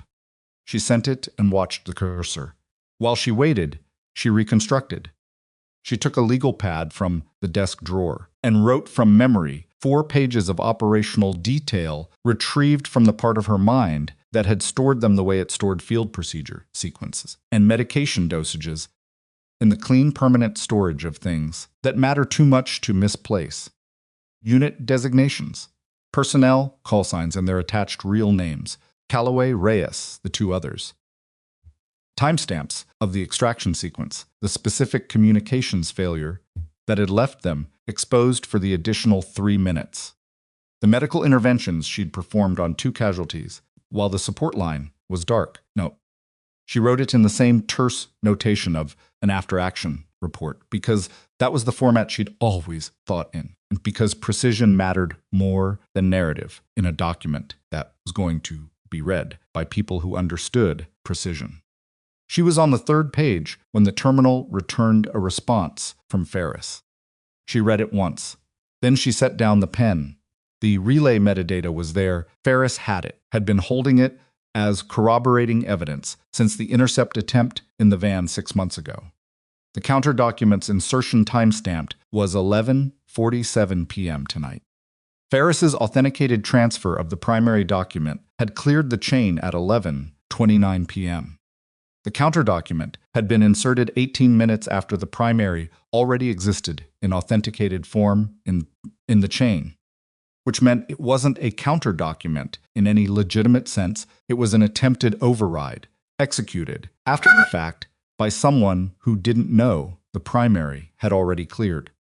It was evidence of tampering, explicit, time-stamped, undeniable evidence of tampering with a federal military record. Emily looked at the timestamps for a long moment. She forwarded the full metadata package to 3 addresses simultaneously. The military's Judge Advocate General Office, the Inspector General of the Defense Department's Internal Affairs Division, and the specific email address of a senior JAG officer whose name Riker had given her in the first 3 minutes of their conversation in Bay 1, before the chart access alarm had fired and everything had accelerated. She sent it. She waited for the delivery confirmations. All 3 came back within 90 seconds. She picked up the legal pad, tucked it under her arm, and went back upstairs. The 2nd floor corridor was no longer empty. She came out of the elevator into a situation that had reorganized itself. In the 40 minutes she'd been gone, more people, different positions. The specific quality of a controlled scene rather than a hospital floor. She counted Boone and Kessler at Bay 1's door, Welds at the nursing station, looking like someone who has been holding a complicated position for too long. Doctor. Harlan standing near the corridor junction with 2 people she hadn't seen before, a man and a woman in civilian clothes with the bearing of lawyers rather than investigators, which was a different species with different implications. And Reese. Reese was standing near the nursing station with his arms in his sides and an expression that had lost the careful professional layering from earlier in the evening. He looked like a man who has received information that has changed the geometry of his situation and who is deciding, in real time, what his options are in the new geometry. Warren Lyle was standing 8 feet away from Reese near the wall. He saw Emily come out of the elevator, and something in his face moved, not guilt, exactly, because Warren had a sophisticated enough relationship with what he did that guilt wasn't the first response. It was calculation, reassessment. Emily looked at him for exactly 1 second, the length of time required to register the look and decline to respond to it. She went to Harlan. "Hospital legal?" she said, looking at the 2 civilians. "Arrived 15 minutes ago," Harlan said. He looked tired in the way of a man who had thought tonight would be routine. "They've been reviewing the incident report and the compliance situation." He lowered his voice. "There's also been an inquiry from a JAG office regarding a patient currently in Bay 1. That came in about 10 minutes ago." "The JAG office," Emily said. requesting confirmation of Captain Riker's medical status and the clinical reasons for delayed federal transport authorization. He looked at her steadily. They specifically asked about interference with the transport request. She looked at Reese, who was watching this exchange with the stillness of someone who has run out of moves and is now simply watching what the board does without him. The transport request was initiated without a physician co-signature, she said, loudly enough for the room to hear it clearly. Standard federal health transport protocol requires co-signature from the treating physician confirming patient stability and transport appropriateness. Dr. Graves declined on clinical grounds. The patient had undergone thoracic decompression less than 2 hours before the request and subsequently required chest tube thoracostomy. She looked at the hospital lawyers. All of that is documented in the patient chart with timestamps. The investigators are claiming the transport request was being processed through national security authorization, one of the lawyers said. A woman, mid-40s, who appeared to have been doing this long enough to approach everything with the same careful neutrality she probably applied to grocery lists. A national security health risk protocol still requires physician co-signature, Emily said. That's statutory. It's not a hospital policy. She looked at Reese. Agent Reese, would you like to show hospital counsel your authorization documentation? Reese looked at her. The hallway was quiet, because if the authorization is valid and complete, Emily said, this should be straightforward to resolve. She kept her voice professionally neutral, the same voice she'd been using all evening, the voice that gave nothing away, while saying everything necessary. If there's documentation missing, that's worth understanding. Reese said nothing for 3 full seconds. Then he looked at the 2 lawyers and said, we'll need to make some calls before we proceed further tonight. Of course, Emily said. The lawyer looked at Harlan. Harlan looked at Emily. Emily looked at Boone, who gave her a barely perceptible nod that meant the message had reached the right people, and the response was already in motion somewhere above all of their heads. Warren moved. It was small, a shift of weight, a repositioning of his feet that pointed his body toward the elevator, but Emily caught it, and Boone caught it, and Boone was already at Warren's elbow before the second step. Mr. Lyle, Boone said, with the particular courtesy of someone whose courtesy does not contain softness. I'd appreciate it if you stayed on this floor. Warren looked at him. His expression had completed its transition to something simpler, the compressed expression of a man who has understood that the architecture of the evening has shifted around him and that the shift is not in his direction. I'm not a federal agent, he said. You can't detain me. No, Boone said, but the JAG inquiry that came in 10 minutes ago specifically named you in a request for voluntary cooperation. He paused. You can choose not to cooperate. That's your right. But the military record of that choice tends to travel. Warren looked at Boone for a long moment. He looked at Reese, who was now on his phone, turned toward the wall, the posture of a man conducting a conversation he doesn't want overheard. He didn't go to the elevator. Emily walked past him to Wells, who handed her Riker's updated chart without being asked. She read the last hour of documentation vital signs. Stable. Chest tube output within expected parameters. One note from Graves, reading patient alert and communicative. Declined sedation. Monitoring continues. Clean chart, clean language. The ordinary-looking record of a patient having an uncomplicated post-procedure night. Nothing in it suggested what had been happening around that room for the last 3 hours. She went in. Riker looked up when she entered, and the thing she noticed first was that his color was real, better, not the fragile improvement of someone temporarily stabilized, but the steady color of a body genuinely reclaiming equilibrium. His chest tube drainage had slowed to a maintenance rate. His pressure on the monitor read 108/69. The document is gone, she said. She told him about the jacket, the empty seam, the timestamps. She put the legal pad on his blanket. This is the reconstruction. Everything I could retrieve from memory, the full operational record from Riker Strait. It won't authenticate independently, but combined with the timestamp evidence on the counterdocument, it supports the primary record rather than competing with it. Riker looked at the legal pad. He picked it up and read the first page with the focus of someone reading a document that contains names they haven't seen written down in 4 years. His expression didn't break, but something around his eyes tightened and then released in a way that had nothing to do with his chest wound. Calloway, he said, not asking. Just the name, placed in the air. Yes, Emily said. He set the pad down. The counterdocument is 18 minutes too late, she said. The metadata proves it was inserted after the primary authenticated. It's not a competing record anymore. It's evidence of an attempt to tamper with an authenticated federal document. She paused. That's a separate federal crime from whatever they were already facing. Riker was quiet for a moment. Outside the room, the corridor had the different quality it gets when the tension has shifted from acute to something more procedural, the transition from crisis to consequence, which was its own kind of pressure, but a pressure with a different shape. Reese is making calls, Emily said. I don't know who to.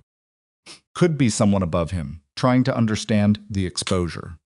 Could be legal counsel. She looked at the monitor. The Jadjit M inquiry came in before he knew about the timestamp. He's running the math on how bad this is. It's bad, Riker said. For all of them. She looked at him. Who is Reese actually working for? Riker was quiet for a moment that felt considered rather than evasive. Someone in the J2 Directorate who's been managing the operational suppression from the beginning. Not the only person, but the one with the authority to make records move. Reese isn't dirty in the same way Warren is. He's compartmentalized. He believes he's protecting classified operational security. He paused, which is how a lot of this works. Most of the people in the chain think they're doing something legitimate. Warren doesn't, Emily said. No, Riker agreed. Warren knew what he was suppressing. He was recruited specifically because he had access to the compliance infrastructure and the temperament to use it quietly. His jaw tightened. He's been in place for 14 months. 7 months before you joined Coastal Ridge, someone placed him in position. 7 months before. Emily sat with that for a moment. The specific, uncomfortable arithmetic of it. Someone had positioned a compliance officer at Coastal Ridge 14 months ago, which meant they'd known she was here, or planned to be here, long before she'd thought anyone was paying attention to Monterey. They were watching me even then, she said. Not watching, Riker said. Insurance. In case you ever surfaced the operation. He looked at her. You were their contingency, not their primary concern. Warren was there to flag it if you started asking questions or if anyone started asking questions about you. He paused. You never did. Until tonight, she said. Until I walked through the door. She looked at the window. The city beyond it was doing what it always did at this hour, existing quiet and indifferent, the lights of the harbor visible in the distance as small orange points. She thought about 2 years of morning drives along that coast, about the deliberate smallness she'd built, about how much of it had been a choice and how much of it had been a room she'd walked into without noticing where the door was. Her phone buzzed. She looked at it. The number was a direct line she recognized the JAG officer Riker had named. She stepped to the corner of the room and answered. The conversation was 4 minutes long. She spoke for approximately 45 seconds of it and listened for the rest. When she hung up, she was quiet for a moment before turning back to the room. They've initiated a formal review, she said. Authenticated document is in clean hands. The primary record is now in a locked evidentiary chain with JAG holding custody. The timestamp analysis on the counter document has been flagged as preliminary evidence of post hoc tampering. She paused. They're requesting that Reese and his team remain available for interview, which is a polite way of saying they're not going anywhere tonight. Riker closed his eyes briefly. When he opened them, the exhaustion in his face had a different quality, not the raw exhaustion of blood loss and acute pain, but the specific, deeper exhaustion of a man who has been carrying something for a very long time and has just felt the weight shift onto other shoulders. Calloway and Reyes, he said. Their names. Will be in the review record, Emily said. The JAG officer specifically confirmed. The operational record from Riker Strait is now part of a formal proceeding. Their families will be contacted through official channels. He nodded once. The room held that for a moment. Then Wells knocked and opened the door without waiting, which was Wells' right as charge nurse, and also a signal that whatever she was bringing was time-sensitive. Sorry. Administrator Harlan needs to speak with both of you. She looked at Emily. And there's someone at the hospital entrance requesting access. She came with military credentials and is asking specifically for you. Wells checked her note. Says her name is Ferris. Emily looked up. Wells was already looking at her with the expression she'd been deploying all evening, the expression of a woman who has been doing her job with exceptional competence in the middle of a situation whose full dimensions she didn't have and had. Chosen consistently to manage that uncertainty by doing the next right thing rather than the safest one. She also says, Wells added, reading from her note, to tell you she didn't need 6 hours after all. Emily stood. The corridor outside had the quality of something reorganizing itself. She could feel it through the door before she opened it. She had been in enough situations where the tide shifted to recognize the particular atmospheric change of a room, that has stopped moving in one direction and started moving in another. She opened the door. Reese was still in the corridor, but his phone was in his pocket now, and the two men from the lobby with the transport equipment were gone, and Agent Spill was standing slightly apart from him, with the deliberate separation of someone who has received instructions that have reclassified the situation and is making that visible through posture. Reese looked at Emily when she came out. The JAG review is legitimate, he said. Quiet, direct, without the procedural framing he'd been using for the last 4 hours.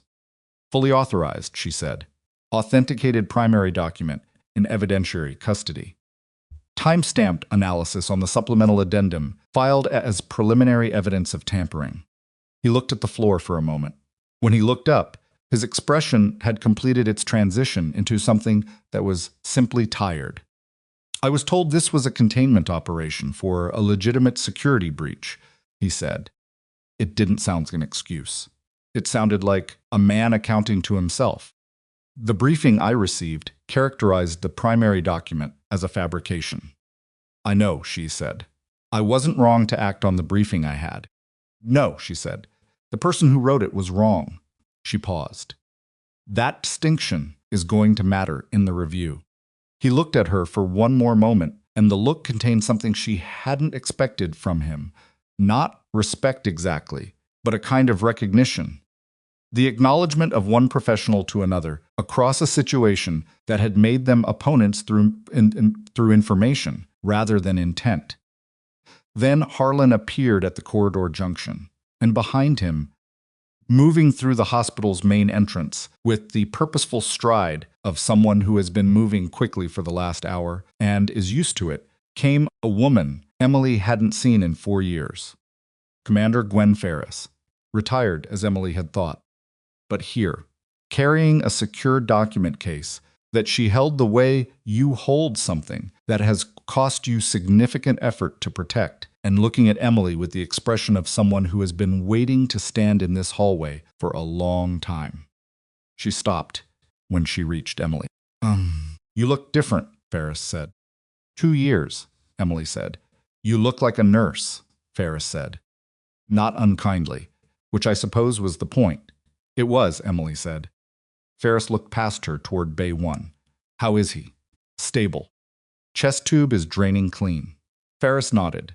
She glanced down the corridor at Reese, who had not moved, and at Warren, who was standing near the nursing station, with the look of a man who has run out of options and knows it. Her gaze on Warren lasted exactly as long as it needed to. She looked back at Emily. I need to brief you on the status of the review, she said.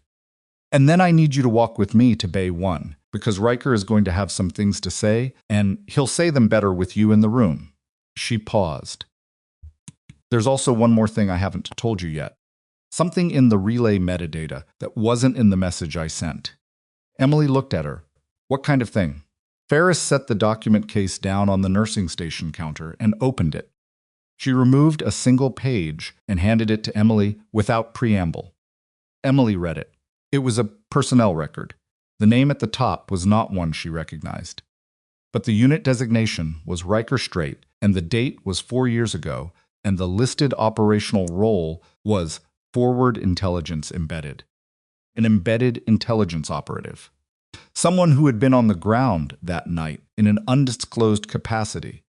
Someone whose name had been scrubbed from the same record that scrubbed Calloway and Reyes, but differently, more thoroughly, in a way that suggested the scrubbing had been personal rather than procedural. She looked at the photograph in the record. It was Warren Lyle. A younger version with different hair and a different name in the caption. But the face was unmistakable. Warren hadn't been recruited to Coastal Ridge to watch Emily. Warren had been on the ground at Riker Strait. He had been there the night the extraction went wrong and the support line went dark, and 3 people had died in the gap. He had been embedded in the operation, and his name, his real name, had been in the original record before it was rewritten, which meant Warren had not been placed at Coastal Ridge to monitor a former surgical specialist. He had been placed there to monitor the one person who could identify him from that night. Emily looked up from the page. Down the corridor, Warren was looking at the document case on the nursing station counter, and his expression had finally run out of composure. He knew what was in it. He took one step toward the elevator. Boone was already there. Warren stopped. He looked at Boone, then at the document case on the nursing station counter, then at Ferris, who was watching him with the specific patience of someone who has spent a long time waiting for a moment that has now arrived and finds, in the arrival of it, that patience was always the right response. Warren looked at Emily last. She was still holding the personnel record.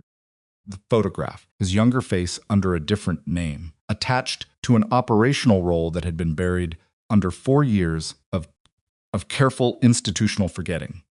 She looked at him across the 15 feet of hospital corridor between them, and she thought about the 40 minutes she'd spent in the compliance office doorway once, 8 months into her time at Coastal Ridge, trying to navigate a billing dispute for a patient who didn't speak enough English to advocate for himself.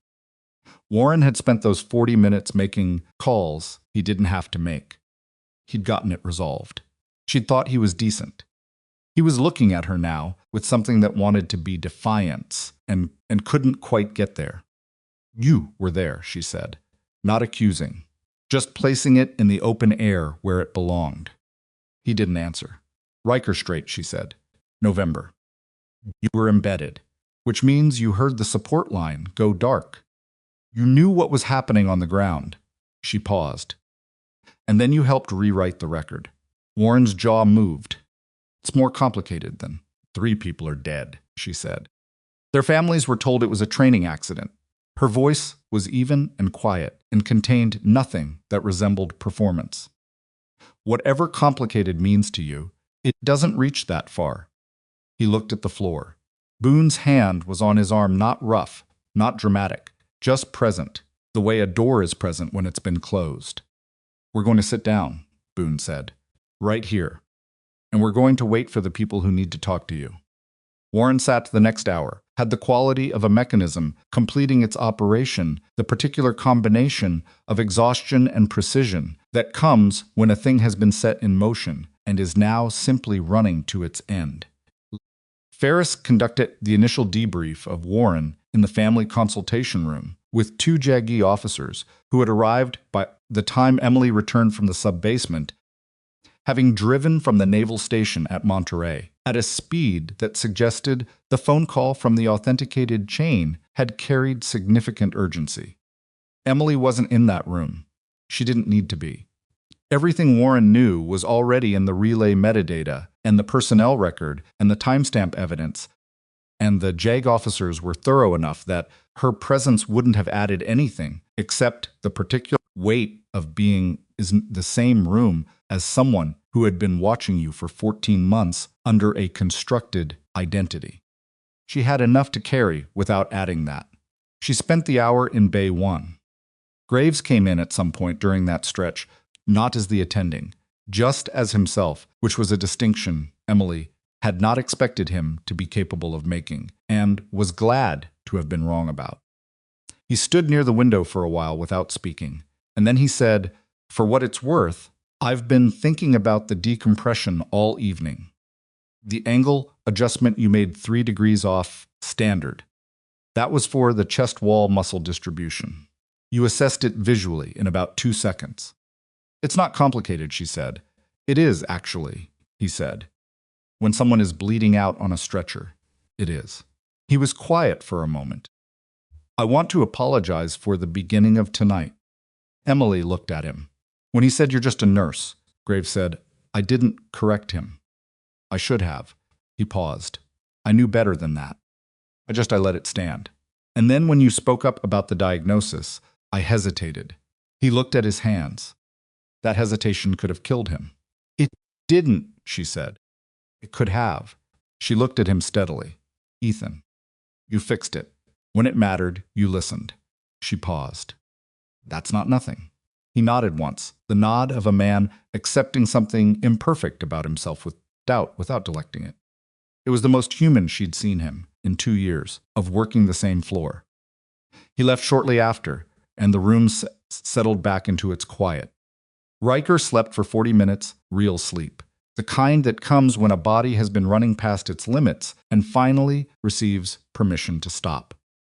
Emily watched his monitor the way she watched all her patients' monitors, with the steady, unhurried attention that was the actual substance of nursing stripped of everything else. His drainage rate had slowed to a trickle. His pressure held. His saturation sat at 98 and didn't move. She sat in the chair beside the bed and looked at the window and thought about Calloway. Daniel Calloway, 31 years old at the time of the extraction. Left-handed, which had made him exceptional at certain angles of field suture work. He'd had a habit of narrating his own procedures in a low, continuous murmur, not for anyone's benefit, just the verbal processing of a technically gifted person working at the edge of their capacity. She had learned to work alongside it so thoroughly that she'd stopped hearing it as noise and started hearing it as a kind of ambient reassurance that the person beside her was functioning.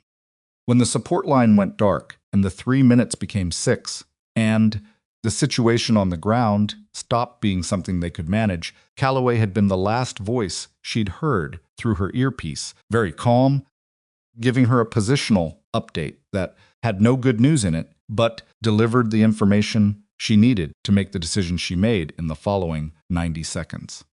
He had died doing his job with complete precision, and she had spent 4 years being told, by the official record, that he had never existed. She sat with that in the quiet room. She didn't try to make it neat. Some things aren't neat, and the attempt to make them neat is its own kind of violence against what they actually were. She let it be what it was, a grief with a specific shape, belonging to specific people, that deserved to exist in the open instead of being filed under training, accident, and sealed. When Riker woke, he found her still in the chair. He looked at her for a moment without speaking, and she let him have the time he needed to come back to where he was. "What time is it?" he said. "Almost 2, she said. He processed that. "The JAG officers? Still with Warren." She paused. "Reese has been cooperating. He's given them the full briefing chain, who provided his operational authorization, what he was told the mission was, who signed off on the transport request." She looked at him. He named the J2 Directorate contact. "It's being actioned." Riker was quiet for a long moment. "Vickers," he said. It wasn't a question. That name was in the briefing chain. "Yes." He closed his eyes briefly. "Colonel Harlan Vickers, J2 Intelligence Directorate. He was the one who told me 4 years ago that the Riker Strait record had been reviewed and closed, and that reopening it served no operational purpose. He opened his eyes. He said it like he was doing me a favor, like letting it rest was the generous thing. His jaw tightened. He was the one who rewrote it. He's being named in the formal complaint as of tonight, Emily said. The JAG inquiry has his authorization signature on the supplemental addendum, the counter document. The one that was inserted 18 minutes too late. She let that settle. He signed something that, by its own timestamp, proves he tried to tamper with an authenticated federal record. His signature is on his own evidence. Riker looked at the ceiling. Something moved across his face, not satisfaction, exactly, because satisfaction implied the thing had been clean, and it hadn't been. It was something more complicated. The look of a man who has spent years trying to correct a wrong and has finally watched the correction begin, and who finds in the beginning of it that it doesn't feel the way he'd imagined. It feels like exhaustion and relief and grief all occupying the same space simultaneously, which is exactly what justice usually feels like when it's real rather than theoretical. Calloway's sister, he said. She's in Portland. I looked her up 6 months ago. I didn't contact her because I didn't have anything solid yet. He paused. She deserves to hear it from someone who was there. Emily looked at him. Not me, he said. I had the mission overview. I wasn't on the ground. He met her eyes. You were. She was quiet for a moment. Yes, she said finally. I'll reach out to her. Warren's formal interview concluded at 3:15 a.m. Emily knew this because Ferris came to Bay one afterward and told her, and because the particular quality of the corridor outside had changed the compressed, multi-directional tension of the previous hours had resolved into something with a single direction, which was the direction of consequences finding the people they belonged to. Warren had given a full account, not because he was a good person who had only chosen the right thing. Emily wasn't interested in constructing that narrative, but because the metadata, the timestamps, and Reese's corroborating briefing chain had left him without anything to bargain with except cooperation. And Warren was, above all things, someone who calculated the best available option and took it. That was what he'd always been. It was what had made him useful to Vickers, and it was what made him useful now to the people taking his statement. He had confirmed the operational role, confirmed his knowledge of the record falsification, confirmed that his placement at Coastal Ridge had been Vickers' instruction, issued through a series of intermediary channels designed to give him plausible separation from the directorate. He had been watching Emily for 14 months. He had filed a report with Vickers every 60 days. Nothing. Nothing. Nothing until tonight, when he had filed one that said active. That report was now in the evidentiary chain. Every 60-day filing was in the evidentiary chain. 14 months of surveillance logs, every one of them proving that Emily Harper had done absolutely nothing to justify being watched, which was its own kind of documentation. The record of someone trying to be small and safe, surveilled by people who had needed her to stay that way. Vickers is being taken into custody at his home in Virginia, Ferris told her. Pre-dawn, the JAG office coordinated with the DoD IG's Internal Affairs Division, Real Internal Affairs, not Reese's unit, which was operating on Vickers' authorization and will be fully reviewed. She paused. It's going to take time. Months, probably, before the formal proceedings reach a conclusion. I know, Emily said, but the immediate suppression is over, Ferris said. The primary document is authenticated. Vickers' tampering attempt is documented. The supplemental complaint naming Calloway, Reyes, and the others has been filed under formal evidentiary protection. She looked at Emily steadily. It can't be rewritten again. Emily looked at the window. The city outside was beginning to suggest dawn not visible yet, just the first barely perceptible shift in the quality of the dark. The harbor lights still showed as small orange points. The ocean was still doing what it always did. Their families, Emily said. The notification process starts tomorrow morning, Ferris said. Official channels. The JAG officer leading the review has committed to personal contact, not form letters, not routed correspondence. She paused. I asked specifically. She agreed. Emily nodded. There's something else, Ferris said. She reached into the document case and removed a second page different from the personnel record, formatted differently, with a header Emily recognized from a context that was 4 years old. Riker submitted this 2 hours ago through the JG officer. Electronic signature, time-stamped, filed into the review record. Emily took the page. It was a supplemental commendation request. Her name was at the top, her full name, including the rank designation she had not used in 4 years. Below it, in the terse, specific language of military documentation, was a detailed account of the actions she had taken at Coastal Ridge Medical Center, beginning at 7:42 p.m. and continuing through the morning hours of the following day. The needle decompression, the threat assessment, the relay communication, the incident report, the time-stamped analysis, the confrontation in the corridor. All of it in the flat factual language that somehow, precisely because it was flat and factual, read like something more than it would have if it had been written to impress. At the bottom, under Riker's signature, was a recommendation. Reinstatement to active advisory status, Chief Petty Officer designation, assigned to the Forward Surgical Advisor Program, operating through Naval's Special Warfare Command. She read it twice. She read it the way you read something that you haven't allowed yourself to want, because wanting things you've decided are gone is its own kind of risk. And she had spent 2 years managing risk very carefully. She handed it back to Ferris. Ferris didn't take it. It's yours. I'm a nurse, Emily said. You've been a lot of things tonight, Ferris said quietly, and you didn't stop being any of them when you walked out of the service. That's not how it works. She paused. You know that.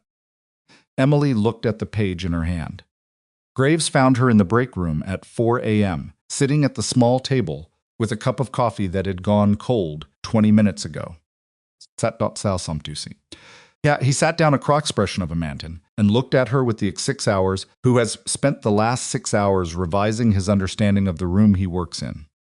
The administrator is closing the incident report, he said.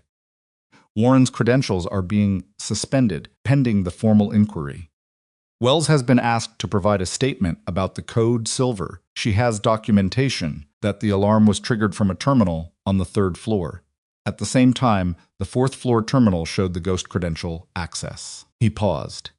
Apparently someone used Warren's hospital access to trigger the alarm remotely. Yes, Emily said. How long have you known all of this? Most of it I assembled tonight, she said. Some of it I should have assembled sooner.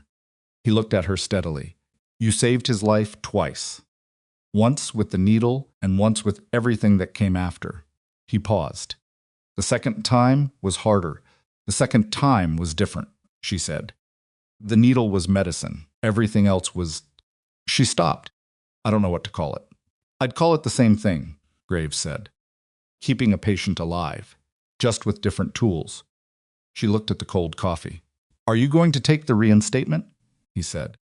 He'd read something in the last hour. She'd seen the document case open on the nursing station counter, had seen Harlan and Graves both glance at it. Some of its contents had been visible.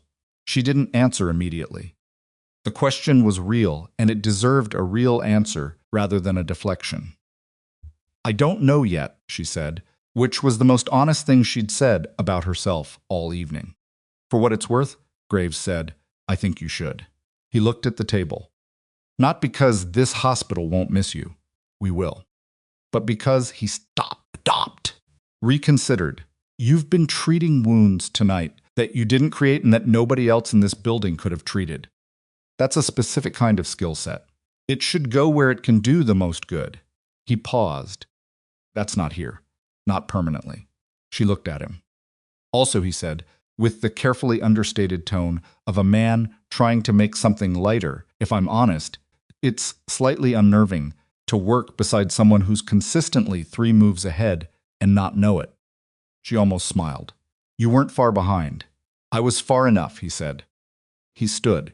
The day shift comes on at 6. You should rest before then. He looked at her one more time, in the way he'd been looking at her all evening, with the recalibrated gaze of someone who has updated their understanding significantly and is still processing the full implications of the update. Emily, for whatever it's worth, I don't think you were hiding here. I think you were waiting. I just don't think you knew what you were waiting for. He left. She sat with that for a while. Dawn came the way it always came on the coast, tentatively, with the light arriving from the east, while the ocean to the west was still dark, so that for a period of 20 or 30 minutes, the world was illuminated from the wrong direction, and everything had the strange clarity of a thing seen in a light that isn't used to showing it. Emily stood outside the staff entrance at 5:30 a.m. with a cup of coffee that was actually hot and looked at the parking structure and the service road and the narrow strip of sky visible above the building line. Somewhere in the city, Riker was sleeping with a functioning chest tube and a stable pressure and a document filed under his name that was going to take months to fully process, and that had already, irrevocably, begun correcting something that should never have been wrong. Somewhere in Virginia, Harlan Vickers was being woken up by people whose business was very specifically the kind of morning he had spent 4 years trying to ensure he would never have. Warren Lyle was in a federal holding situation that had nothing comfortable about it, which was correct, and which was also, Emily thought, the least complicated part of everything that had happened tonight. Warren's choices had been clear to him, and he had made them. The fact that he'd been useful and present and human-seeming in the spaces between those choices was just the texture of how people actually work. Nobody does exclusively one thing, and the ordinary decency of a person's surface doesn't negate the weight of what's underneath it. She had thought he was decent. He was, probably, in some ways. That didn't reach far enough. She thought about the 60-day reports. Nothing. 14 months of surveillance that had confirmed, over and over, that she was exactly what she appeared to be, a nurse on the second floor of a coastal hospital, doing her job with the kind of quiet, unremarkable competence that never draws attention. The records of her own ordinary life, filed as intelligence reports, proving that she had spent 2 years being precisely the person she had tried to become. There was something in that which she couldn't name cleanly. Not irony. Something that had more weight than irony. The documentation of a person's erasure used to erase them further, except that the documentation was also the proof that they existed, had always existed, had been there the entire time, regardless of what any official record said or didn't say. She finished her coffee. She went back inside. Ferris was in the corridor outside Bay 1 when Emily returned, speaking quietly on her phone, and she ended the call when she saw Emily's face and said, "Reese." Emily waited. "He's given a full voluntary statement," Ferris said. Named his authorization chain back to Vickers, documented the briefing he received, confirmed he was told the transport operation was a legitimate national security health risk protocol. She paused. He's also confirmed something that wasn't in the original relay metadata. She looked at Emily steadily. The second embedded operative at Riker Strait Warren wasn't the only one Vickers used as a monitor after the fact. There was a third asset, someone placed in the Naval Administrative System whose specific job was to flag any attempt to access the original operational files. She paused. That person has been in place for 4 years. Reese knows their designation, but not their identity. She looked at Emily. Vickers ran a clean architecture, everything compartmentalized. Reese is giving them the designation the Jaggy office. Will trace the identity from there. How long? Days? Maybe less. They have Vickers' internal communications in the seizure. Ferris paused. It's going to unpack itself. These things do, once the first wall comes down. Emily nodded. She went into Bay 1. Riker was awake, propped at the same 30-degree angle, watching the door when she came in the way he'd watched it every time she'd come back. He had the look of a man who had learned in some early and formative way that the space between someone leaving and returning was the most important interval to monitor. "Vickers is in custody," she said. He received that without visible reaction, which told her he'd already been informed, probably through Boone. And Warren? Cooperating. Full account. She moved to the monitor out of habit, checked the numbers. Pressure 112/70. Drainage output down to 12 milliliters in the last hour. Saturation 98. You're going to need the formal chest tube procedure today, when you're rested enough. Graves will schedule it. Harper, he said. She looked at him. "The commendation request," he said. "I should have asked before I filed it." "It's your right to file," she said. "I know. I should still have asked." He looked at her with the directness that had been his defining quality all evening, not comfortable, not diplomatic, just honest in the particular way of someone who has learned that comfort and honesty are frequently incompatible and has made a choice about which one to prioritize. "What do you want?" She was quiet for a moment. What she wanted was not a simple thing, and she had not let herself examine it for long enough that the answer didn't come easily. For 2 years, she had wanted what she'd been building, the small, manageable life, the morning drives. The work that was meaningful within clearly delineated parameters. She had wanted not to be found. She had wanted Calloway and Reyes to exist somewhere other than the specific interior space where she'd been keeping them, which was the most honest articulation of what she'd been carrying. She wanted Calloway's sister in Portland to have the real version of what happened. She wanted the other families to have it too. She wanted the names back in the record, and the record to stand, and the people who'd removed the names to face the formal, documented, institutional consequences of having done it. Not revenge consequences. There was a difference, and the difference mattered to her. As for the rest of it, the commendation, the reinstatement, the title on a form that reflects something she'd spent 2 years not being. She wasn't sure yet, and she was unwilling to decide something that's significant at 5:30 in the morning after the longest night she'd had in 4 years. "I want the record corrected," she said. "For them. All of them." "That's already done," Riker said. "I know." She paused. "The rest of it I need time." He nodded. "You have it." She checked his drainage one more time. She made a notation in the chart. She was almost at the door when he spoke again. Harper. His voice had a different quality, quieter, stripped of everything operational. The voice of a person rather than a commander. "Thank you." She stopped with her hand on the doorframe. "For everything tonight," he said. "But mostly for what you did 4 years ago." "In those 3 minutes," he paused. "I know what that cost. I know you came out of it alone. And I know you've been carrying it every day in a way that nobody here knew to see." His voice was even, but it wasn't easy. "You should have been recognized long before tonight." She didn't turn around immediately. She stood in the doorframe for a moment with her hand on the frame and looked at the corridor, at the ordinary hospital corridor that had been the site of something extraordinarily complicated for the last 10 hours. And that now looked like what? It always looked like, which was a hallway, fluorescent lit, linoleum floored, smelling of disinfectant, and the particular amalgamated scent of a building full of people in various states of difficulty. "I know," she said finally, "but it's recognized now." She walked out.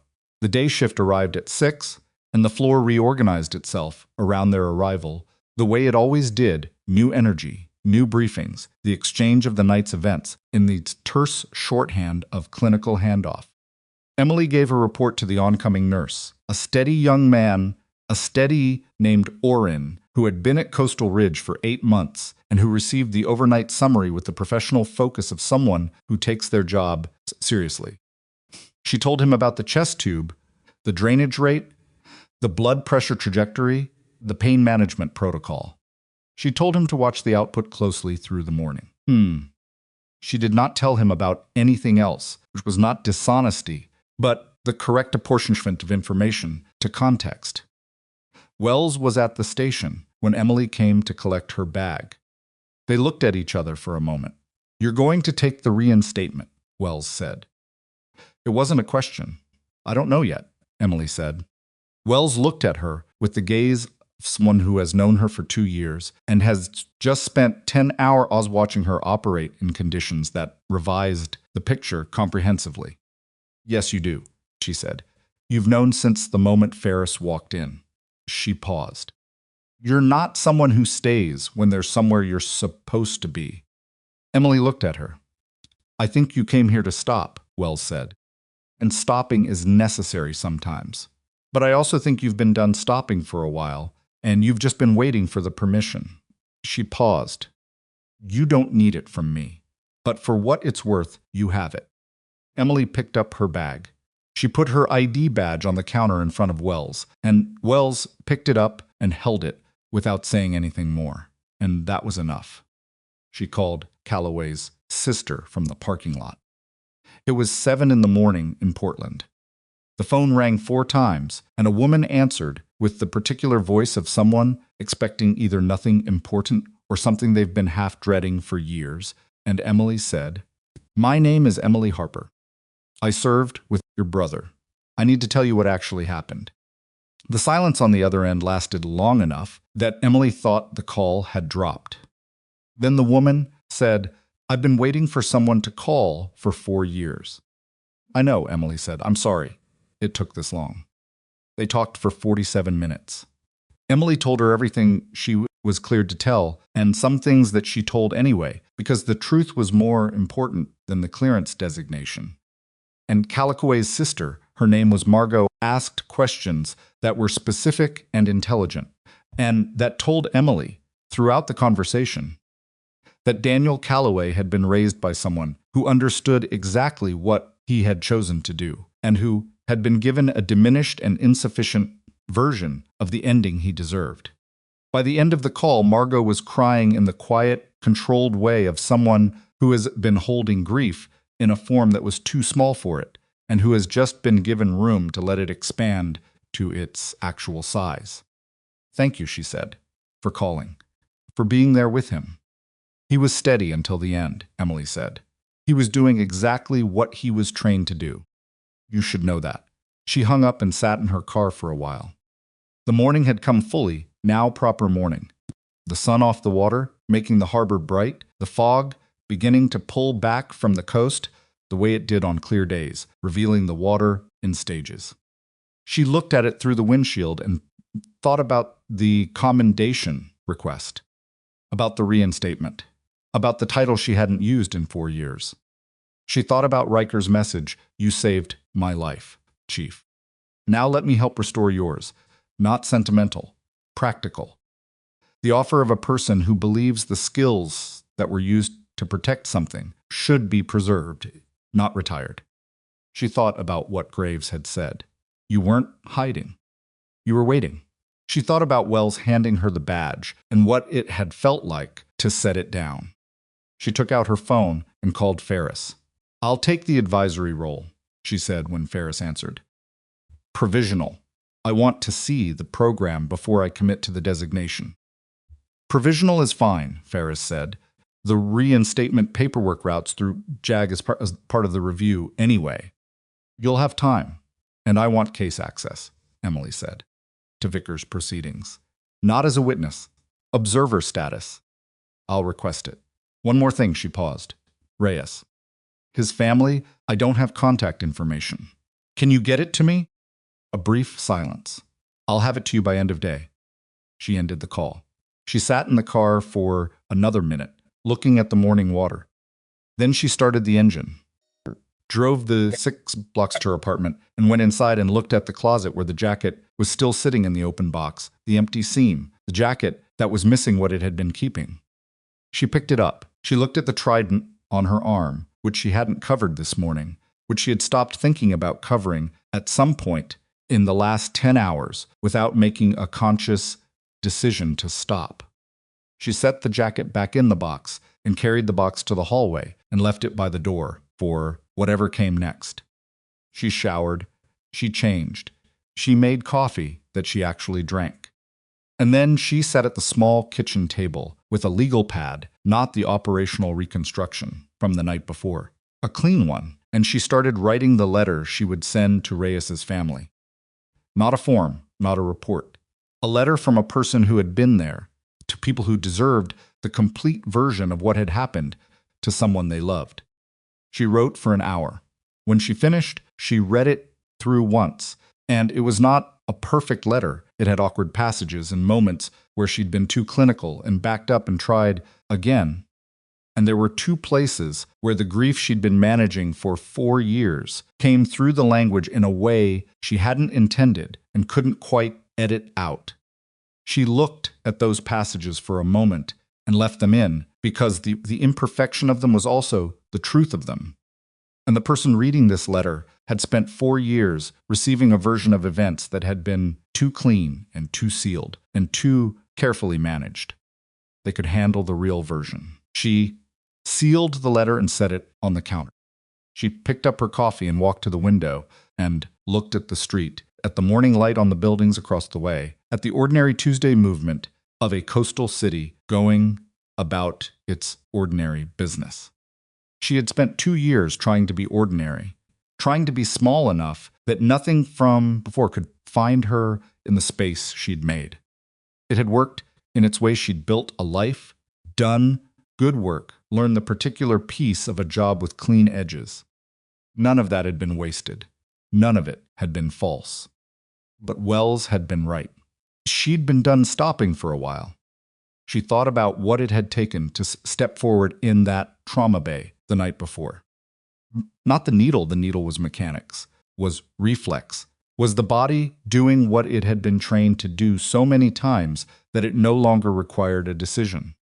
She meant the moment before the needle, the moment when the room had made it clear that she wasn't needed, and she had stepped forward anyway, not because she was certain she was right, and not because she had decided to fight for anything, but because a man's chest was failing, and she had the specific knowledge to stop it, and the specific knowledge was more important than who he thought she was. That was what she'd been. That was what she still was. The title on the form, the designation, the return to a structure she'd left, those were logistics. Logistics could be sorted. What mattered was the knowledge, and where it went, and whether it did what it was capable of doing.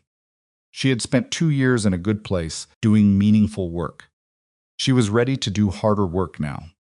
She picked up her keys from the hook by the door, the hook where someone had moved her keys slightly out of position during the search, the small evidence of the night's intrusion that she hadn't corrected when she came home. She moved them back to their exact position now, not because it mattered practically, but because precision was its own kind of statement. Then she picked them up again and walked out. The morning was clear. The fog had pulled back almost completely. The water was visible from the street, flat and bright. In the early sun, the harbor doing its usual indifferent, beautiful thing. She stood on the sidewalk for a moment. And looked at the direction she'd been driving every morning for 2 years, and then she looked in the other direction, toward the base on the far edge of the peninsula, which she had been deliberately not looking at since the day she'd arrived. She had driven past it on her first day in Monterey, had looked at the gate and the flags and the particular institutional geometry of a military installation, and had felt something that she hadn't named and had turned away from. She knew what it was now. Not fear, not grief. Recognition. She got in the car. She drove toward the water, and then along it, and then toward the peninsula, and the base and the gate she hadn't approached in 4 years. And she drove the way she did everything now, without the particular tension of someone running away from their own past. Because running away from something requires constant expenditure of energy that could be used for something else entirely. She wasn't running away from anything this time. She was just driving toward what came next. Behind her, in a hospital, 2 miles back, a man with a repaired chest was sleeping with his name attached to a document that finally told the truth about what he and his unit had done and what had been done to that truth afterward. In Virginia, a colonel with 4 years of careful deception was being asked to account for himself in rooms that had no exits he'd prepared for. In Portland, A woman named Margot was crying, and also probably already composing the questions she would need answered in the months to come. And some of those questions Emily would be able to answer, and some of them she wouldn't, and all of them deserved to be asked.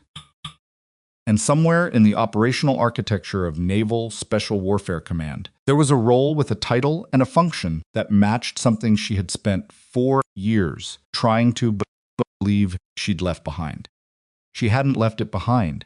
She had carried it every day, in her hands, in the angle of a needle, in the second intercostal space, in the way she read a room the instant she entered it, in the way she stood when something started going wrong and someone needed her to be the person who stayed standing.